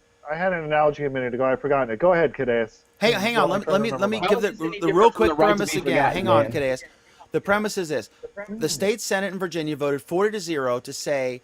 I was doing a Pat Buchanan thing just then. The state Senate voted 40-0 to say that to pass a law that said, and now it has to go to the House, and if the governor signs it, if you and it only applies to online, which is interesting. But if you have a website that prints mug shots saying that Joe Smith shoplifted, here's his picture, that if you, and they use the word extort money to have them removed, and there was a screen capture of the site where it was like $500 to have it removed, that you would be guilty of a crime, and they argue that they have a First Amendment right to print mugshots. And this also goes to the Yelp case, where the judge said, diminishing someone's ranking or something is just hard bargaining. Well, Dan, here's the quick question. How does that differ from regular extortion, which should already be illegal? I guess it's a way to confront the initial ruling that said it was a First Amendment issue. So they're trying to create a new law to have that directly challenged, But isn't or to intimidate them, to extort them to stop. Maybe they're trying to extort mugshots.com from operating in Virginia. If you want how to does really this carry differ it to from the. a regular extortion racket? I mean, I'm I'm trying to figure out how I have this a First differs Amendment from- right to identify. Answer the question. What was- Don't wait for the What was translation. your question? God. The question was, how does this differ from regular extortion, which is already illegal? It's been upheld. I assume it's been upheld on First Amendment grounds, and so they're trying to confront the specific issue of mugshots. Okay, fine. What's So the difference? how is Okay, regular extortion not I have a right to print in my paper that you're, whatever I think about you. Do I have a right to stand on the sidewalk in front of your house every Yeah. day, all day, with a thing saying Alan's, something you've done bad before? Go ahead, Alan. And then he walks away. I mean, I know why he's walking Listening, away, but I swear to God. Okay, go pee! please, yeah, let me pee, and you carry the conversation for a moment. You can all beat me up, and I'll come back and defend myself because I can hear everything. I'm always we'll talk. listening, guys. I'm like the You're NSA. You're looking at me. we'll talk. Okay, I guess what I would say let's pretend I'm Dan. What I would say is the difference between regular extortion is that can it be called extortion if the information is already part of the public record? That's, I guess, the biggest question that we have here. These mugshots are not just, well, okay, so you're saying it can be extortion if it's already part of public record? Sure. Well, how is that true? I mean, you could look up all of this information just on a government website, I guess. Yeah. Right? I mean, couldn't you get it from there? So if the information is already out there, so I don't know that you could call it extortion to get that information removed. I think you would call it a different name, but I mean, it's getting information removed, but you don't ever have to remove it, and really you can't get rid of that information because it's already out there. Instead of it being on two websites, the public one and this mugshots one, it's going to be just on the public one, but it's still going to be publicly available. And see, my question to this whole thing is how does this differ from the right to be forgotten? You got one side of the thing where people are saying, hey, I put this site up that I got all this stuff from public record, and I'm not taking it down. Whereas Hang on. the other side Okay, is saying, the question is hey, that, I'll take it down if you pay me $30. that's the or whatever. issue, Cadeas. That's the issue. The issue is, and I'll be right back. The issue is this. The issue is if you absolutely have a right to publish in the United States. The question is, do you have a right to say, in 2 weeks I'm going to publish the indictments. If you want to not be in that list with the others, pay $500. That's the question here. And why are they differentiating from online versus print? That's a big flaw. So carry on, Kevin. Okay. I guess what I would say is, if it's part of public record, you can post it whenever you want. And in my opinion, maybe I need to think this through more. But if you want to charge someone to take it down, as it's part of public record and not something that you pulled from somewhere private, I think you could do it. It's sleazy, but I think you could do it because the information is public. Public means public. It feels. I feel like I'm really defending some sleazeballs here with the words that I'm saying. Well, you were in favor of Microsoft before, so you can't get much lower. I said I like their products. I don't know that I like all their practices. But in terms of this, I really feel conflicted about this because it's something that I don't think anybody should be doing. But I think it's against the law? And if public is public, and you can still access that information, I don't know that you can't charge someone to just do something on your website. I don't know that it's different from any other service. Should it be illegal for the New York Times to say to Rupert Murdoch, owner of a competitor newspaper, the Wall Street Journal, part of Dow Jones, to say, we're going to do an expose on you unless you pay us? Should that be legal? At what point do you cross the line, right? You can't yell fire in a crowded theater. So there are limits to the First Amendment. So where do you? Well, the difference. What's the definition? The difference is what you're talking about is not part of public record. That's what the difference is. I don't think that's if there's the a court, difference. if there's like a court. Okay, so you're saying like if there's a talk about an indictment, you're saying, and we'll publish a story about the indictment unless. The question is, I have negative information about you, of whatever the sort. I don't think what type of information or the method I gathered it is relevant. The question is, I have something that you don't want in the paper, and if you pay me, I will not print it in my paper. Should that be legal? And this is a serious First Amendment question here.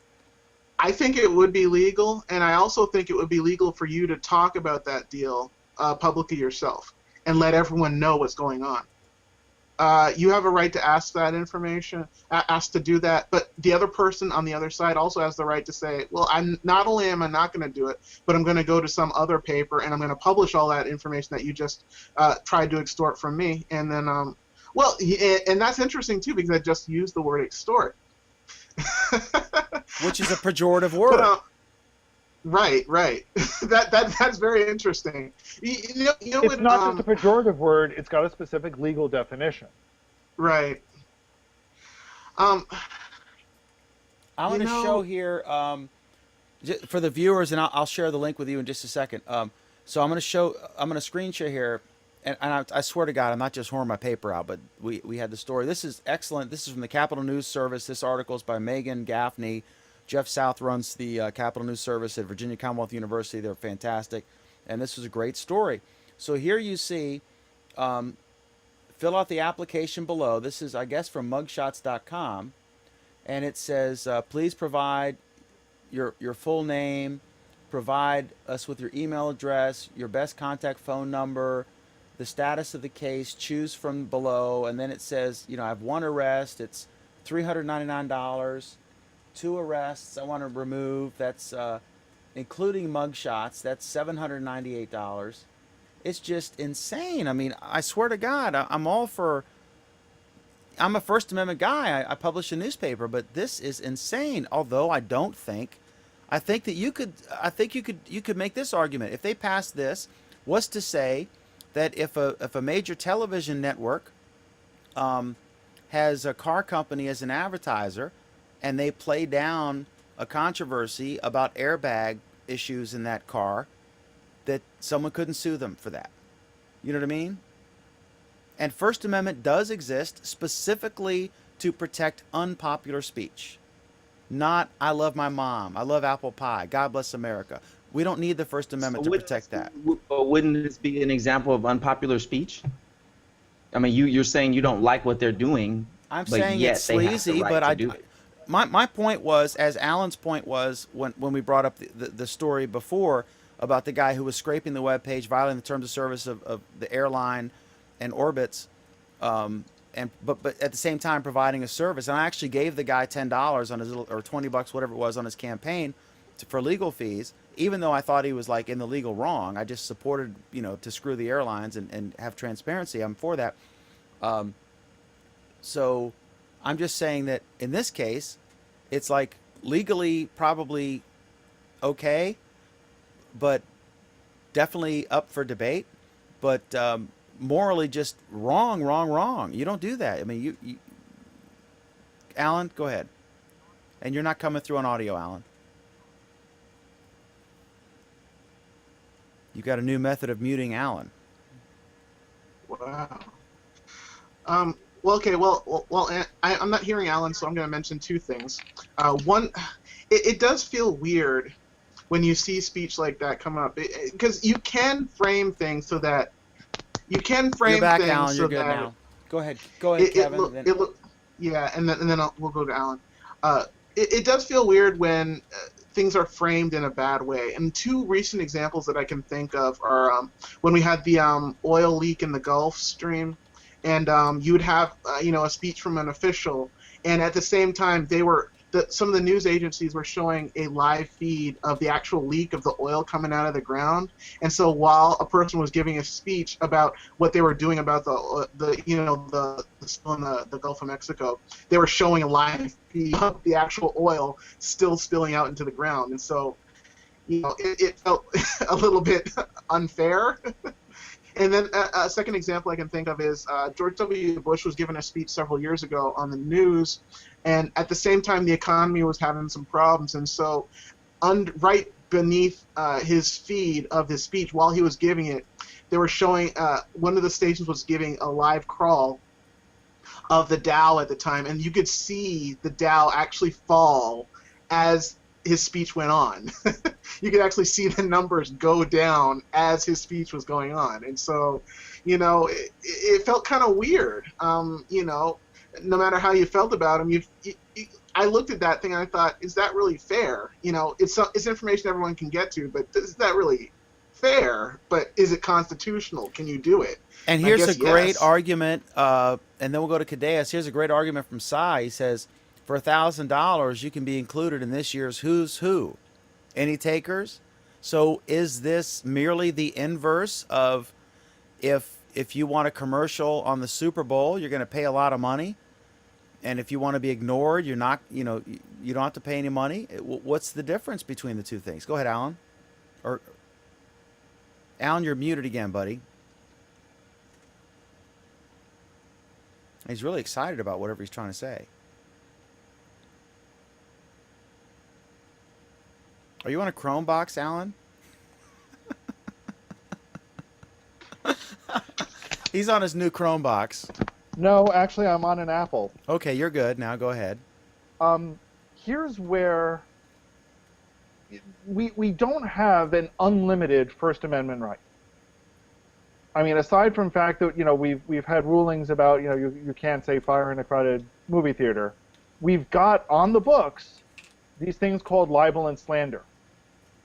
So you can't say something that's patently untrue about something, and libel and slander in Europe is even different and more restrictive than it is here. You can even say something that's true, and it's libel or slander. Yeah, especially in the UK, that those libel laws are weird. Okay, and it's the same thing in the Second Amendment. I'm allowed to keep and bear arms, but I'm not allowed to have a fighter jet. Right. So that's anyway. So we've already got laws that limit our First Amendment right. So even if we presume that for whatever reason these websites do have a First Amendment claim, I would argue that yes, they've got a First Amendment claim. However, an individual's right against being extorted against might override those First Amendment rights.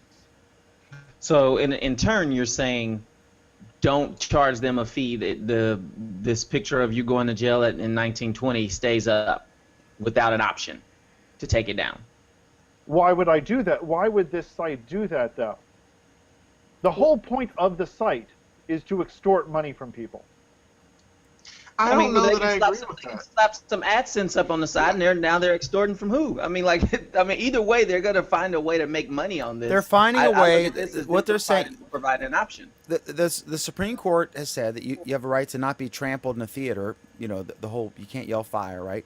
So they're claiming this First Amendment freedom, but the Assembly is hanging this bill on, the Virginia General Assembly is hanging this bill on the hopes that the Supreme Court would hold that in the same way that you have a right to not be trampled in a theater by someone yelling fire, that you also have a right to not be extorted, and that this should be one of the very rare exceptions they've held. Stop. Don't you already have a right to not be extorted? The question is which right is superior? Which comes into play? Because Let's put it this way: in a classic extortion, one of the classic extortion schemes boils down to, you pay me $1,000, or I'm going to tell the news all about your drug activity, but I don't have a drug activity. Well, you will if you don't pay me $1,000. That's extortion. And yet, I could make the argument that me telling this to the newspaper and the newspaper printing it is free speech. But we have these anti-extortion laws already. And this has been challenged, and they have used as the defense the First Amendment, and they have been successful thus far, I assume. I don't know all the back cases. I mean, they may have won, lost here and there. I have no idea. But there are existing laws. I get that, but I think what they're trying to do is force the point and say, let's do a specific law to address this issue head on, and that the existing laws have not worked or have been overruled on First Amendment grounds. So let's address it specifically head on, and they're looking for a confrontation. I think this would absolutely, if it passes, definitely go to the Supreme Court, and it would not be an easy thing for them to rule on, because while the clear thing is these sleazy bastards, is your gut reaction, what are the ramifications? We saw this with the Amazon issue, where if you actually listen to the audio tape where the factory workers were leaving and they were spending an hour in there, and then they went to well, what if you were stuck in snow for an hour getting to work? Are we going to have to compensate that? And they ended up saying that no, it's not compensable when you're leaving and having to go through security. They have to think about all the ramifications about this. Okay, so let me turn this around to the three of you and say, why are current extortion laws legal? I think it just has not, because Are you trying to tell me that in over 200 years, nobody has thought to come up with the idea of challenging extortion laws on First Amendment rights? I think this is just the latest tact to do it, and it's like the war on drugs. What politician is going to vote against that, right? Even though it's stupid because it doesn't In work. over 200 years, you're trying to tell me that no lawyer has come up with a harebrained sure they idea to have. challenge this on a First Amendment, and they succeeded? I thought another thing is I thought free speech was geared towards the government not bothering you, Yeah, that's an not argument as Allen or well. whatever. Except Yeah. Oh, that's a whole new thing. It Damn it, doesn't it say is. that political speech is the only sort of speech that's protected. Is It the says problem. it shall not be infringed. But they have held that it's mainly a government thing. In other words, you can Yeah, but spout racist propaganda in your church or your living room. That's not that's but the government can't do that. But you may not be able to do it on television, right? The FCC is a good argument about reining in free speech. You know, they put all sorts of conditions on what you can say. You say the F word on Okay, 7 o'clock on CBS, you're going to get a fine, right? That's I cannot believe we are still discussing this, and it's almost midnight. yeah. Let's move. Go ahead, So, Alan. I'm going to end it with this. Extortion is the crime of obtaining money or property by threat to a victim's property or loved ones, intimidation, or false claim of a right. How is this not extortion? The difference, I would say, the difference is that it's posted first, and then the person is coming and asking for it to be taken down, as opposed to the site reaching out to the person and saying, "Hey, I'm gonna do this if you don't." So that's just ex Well, post the facto. different- I don't see how that's irrelevant at all. Kevin. Well, Yeah. the difference would be it's duplicating information that's already legal. It's already going to be out. It's already out there, and you're just saying I don't want it on a second website. That's really what's going on. Again, this current extortion laws don't seem to make a distinction. So I don't see it. I just don't see it.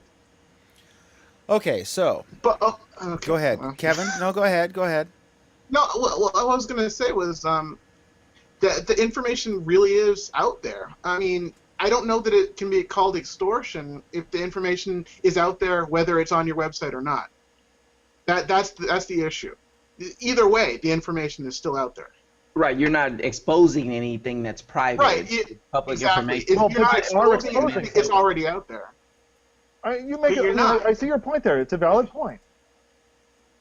It's not exposing it. It's giving it further light. It's That's basically exposing. yeah. So That's, let's that's say literally the definition of exposing it. No. But if by exposing it, it would have to be hidden before you did it. It's like shining an extra. It's like shining an extra Klieg light on a billboard that's already up there. The billboard can be up there, but if you don't shine lights on it, it's not going to be as visible to people. Either way, though, the information is still there. So you're talking about taking down the Klieg light. You're not talking about taking down the actual billboard itself. That's the difference that I would say. Excellent. Okay, so next up is this story, an even more disturbing story to me, based on this one story that I've seen. I'm not sure. I haven't looked into them. I just found this out, I think, watching TV today. So here we go. This is from CNN. Rapper Tiny Do facing a long prison sentence over lyrics. Right. So this is the rappers on the left here. I apologize. I paused it because it was an autoplay, and if you click to the link, be warned, it's an autoplay with auto audio, as CNN unfortunately has followed Gannett and their awful websites into doing. But here's the deal. Song lyrics that glorify violence are hardly uncommon, but a prosecutor in California says one rapper's violent lyrics go beyond creative license to conspiracy. San Diego-based rapper Tiny Do has already spent 8 months in prison, faces 25 years to life in prison if convicted under this thing that makes it illegal to benefit from gang activities. The statute in question is California Penal Code 182-5. The code makes it a felony for anyone to participate in criminal street gang, have knowledge that a street gang has engaged in criminal activity, or benefit from that activity. So the prosecutor's thing here is that because he's doing rap lyrics that could encourage or cause or glorify gang activity. They were challenged, and the prosecutors lost in How court. is this not a First Amendment issue? It is a First Amendment issue. I said it's a more even more egregious violation of the First Amendment, or more disturbing First Amendment question. So here's the deal. They what they're saying is, because now Steve, stop me. I'm like this the steward or stewardess who gets halted in the middle of the safety thing and has to start over. But they said that the prosecutor, they lost in court, and so they stuck it a proposition in California, and the proposition was, basically it's like, are you for or against gang violence, right? So who's not going to vote for that? So they voted it in. That's what they're using. That's how they got this. And the guy's never been charged, never been convicted of any crime. He's not been shown to have been a member of a gang. The murders in question occurred before his song was released, and it's completely insane. I don't approve of his lyrics, but I've listened to other songs that, I like Eminem, and he sings about violent and stuff. But the question is, well, I think clearly this is absolutely protected speech. You can this is no different than some of these violent video games that come out, or a novel that is a slasher movie, a novel that's a slasher book and then it becomes a slasher movie or what have you. This is clearly unpopular speech that should be protected. So what do you guys think? I think this is incrementalism of us losing our freedom. Becoming This Europe. is another step in it. We're Say- becoming say it again? Europe. We're becoming Europe. Yeah, I honestly think that that's what this is. I mean, what was it? 3 or 4 weeks ago, they arrested somebody for a Facebook post. I mean, so I just see this as just slowly us losing our freedom of speech. Whenever it's unpopular, whenever they don't feel that they like it. It's kind of a loony lawsuit. I'm not seeing anything here that's saying that they're alleging that he is that they have proof that he is part of any kind of a gang. They're just showing the lyrics, and as long as they're just showing the lyrics, there's plenty of more ludicrous and out there lyrics that are out there that are completely protected because it's just words. And he's a very they're not articulate guy. connecting He seems well spoken to me. He's like, I'm painting a picture. He's just trying to capitalize and make a buck in the rap genre, and you can't talk about I love my mom, and and make it in rap. You gotta. That's his genre, and that's his right. He's trying to be provocative, and art has always been that. Art has always provoked, and caused anger or tears or Art has always laughter. been a freedom of go. It seems like a weak case. The only worry is that he might not be able to fight it legally. They might try and drag it out. That's the only worry that I have. That it might hit a point where it's a war of attrition, and they want to make an example out of him, and maybe he isn't able to fight it legally because it takes either too much time or too much money. That's my biggest worry. And I think it's like 30 guys who are also ensnared in this. He's just the most friendly example, because he's never been convicted of anything. He's got no rap sheet at all. There's no evidence that he was in the gang. The song came out after the crime, and they haven't solved the crime. They don't know who did the crime. It's just completely absurd. And so any publicity that I can give to this show, to this, I don't know, maybe he did it. I have no idea, but there's no evidence that he did. And any publicity I can give by bringing this up and just put more pressure. Well, there's no question about him actually doing it, Dan. He really did make the song. He's not denying that. So correct, yeah. But I just think it's insane, and he is definitely the poster guy for this lawsuit, because he's could not be more wrongfully accused than this. Alan, did you want to weigh in on this before we go to what's coming up Monday? No. Okay. Alan loves controversial topics, unless they're controversial. All right, so coming up Monday is Our Android Week. That's every Monday at 9 Eastern, 6 Pacific. And we discuss all things Android. One of the topics we're going to talk about is Google is reportedly wanting to sell wireless service through Sprint and T-Mobile. Did you want to do any kind of recap Alan, on that, or any preview on what we're going to discuss there before we go to Cadeas's comment? I think you just previewed it. I think the other thing we'll be talking about Monday is, don't forget, we'll be looking at what national leaders use for their cell phones. Absolutely. Cadeas, you had a comment? Oh, Cy was just saying that the show turned into Tonight on First Amendment Week. So we don't spent like, choose what, them. 30 minutes talking about the First Amendment? What was the book or whatever? First Kill the Lawyers? Wait, I could be arrested for that. Just kidding. All right, so Sheila, if you're still with us, indicate so. If not, I'll go to Kevin. Kevin Bryan, how was your Google Plus week, sir? Unmute yourself. I'm here. Oh, okay. Sheila, how was your Google Plus week? That's been busy.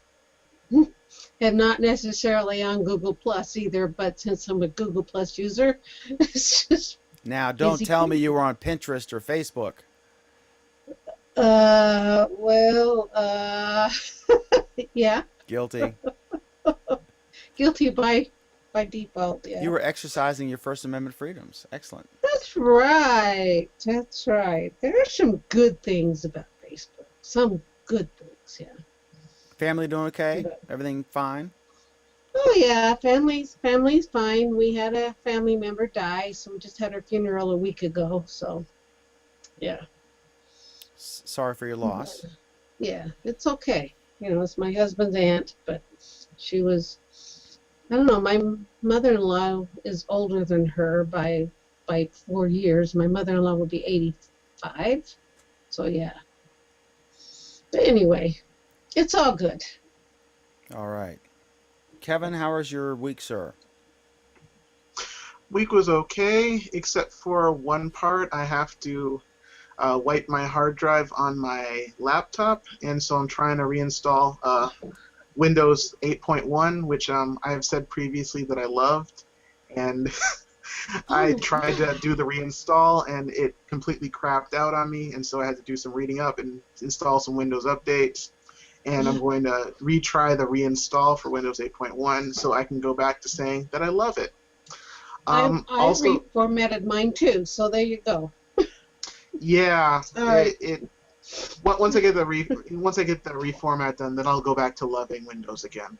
And also this week made me start thinking of First Amendment issues, both with I mean, it doesn't apply to this issue, but Charlie Hebdo, because obviously the First Amendment doesn't apply because it's France, but it made me think about how far speech can go, and also it also made me think about those First Amendment issues when it comes to video games as well, because there's a new video game on the horizon called Hatred, which probably made me think more about how I feel about video games than probably any other game that I can think of in the past couple of years.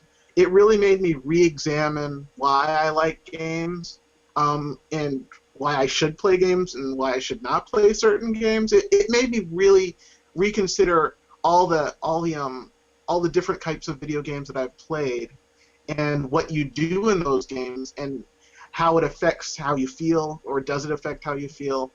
So it just that game gave me a lot of food for thought in terms of free speech and coverage. That was my Google Plus week. Awesome. Cadeas Kalut, how was your Google Plus week, sir? My week was slowing down, to say the least. I'm finally able to sit down and not do much of anything. so I'm kind of getting back into doing financial investments and stuff. So this system that I just built here is now a PC, and watching my charts and the stuff I used to do back in the day. So since I have free time. So yeah, that's pretty much what I worked on. Tell me this about week. the system you built. We'll talk about it after the show. Okay. Awesome. All right. How's your Bitcoin investments going? They're going great, actually. Really great. Really? You got to know how to play the markets. Awesome. Are you shorting Bitcoin now? Be honest.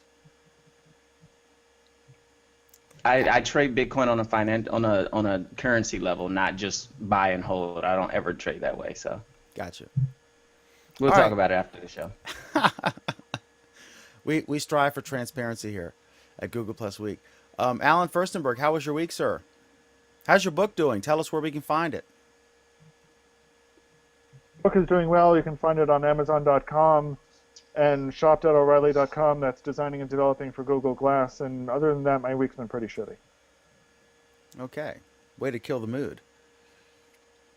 All right. So my week was insane. We got the paper out, and it went really long, and I think I finally posted it at like 6 or 6:30 or something crazy. But we got it out. It's really neat. It's a city block sized printing press, and I can send the files at like 4 a.m., 3 a.m. I think I sent them like 2:30. And then they print 12,000 copies of 40 pages, which is just shy of 500,000 pages. And when I send them at like 3 a.m., they're printing at 4, and they're at our receiving site by 8 a.m. And that's incredible. So kudos to our printers in Martinsburg who do such a good job. So I'll be on the radio tomorrow morning at 11 a.m. Eastern Time, 8 a.m. Pacific Time on the Virginia Talk Radio Network. I think we're talking, I forget, I can't remember. We're talking about the big story of the week. We're talking about Deflategate and other stuff. You can listen live at VirginiaTalkRadioNetwork.com, or one of the stations that I listen to usually is WIQORadio.com. And or just Google Virginia Talk Radio Network, you'll find it. Anyway, it's been great. Thank you all for the comments. Thank you for weighing in. And I'm going to do one last check as I close here. I see Cy and 2 others have commented. Okay, it looks inside the Beltway. Okay, so thank you all for watching. We appreciate it. We're here with 2 programs. Monday night is Our Android Week. That's at 9 Eastern, 6 Pacific p.m. Our Android Week. And we'll be talking about Android topics. And then on every Friday, we do this program, Google Plus Week, the longest running show on Google Plus, an unofficial look at the world's coolest social network. And normally I'm not wearing an orange hoodie. That is every Friday, 8:30 Eastern, although we were a bit late tonight. We had some late arrivals due to traffic or business or some better option that they had at the time. So anyway, thank you for watching. We appreciate it, and we will see you next time. Until then, have an awesome, epic, wonderful, supercalifragilistic Google Plus week. Thanks.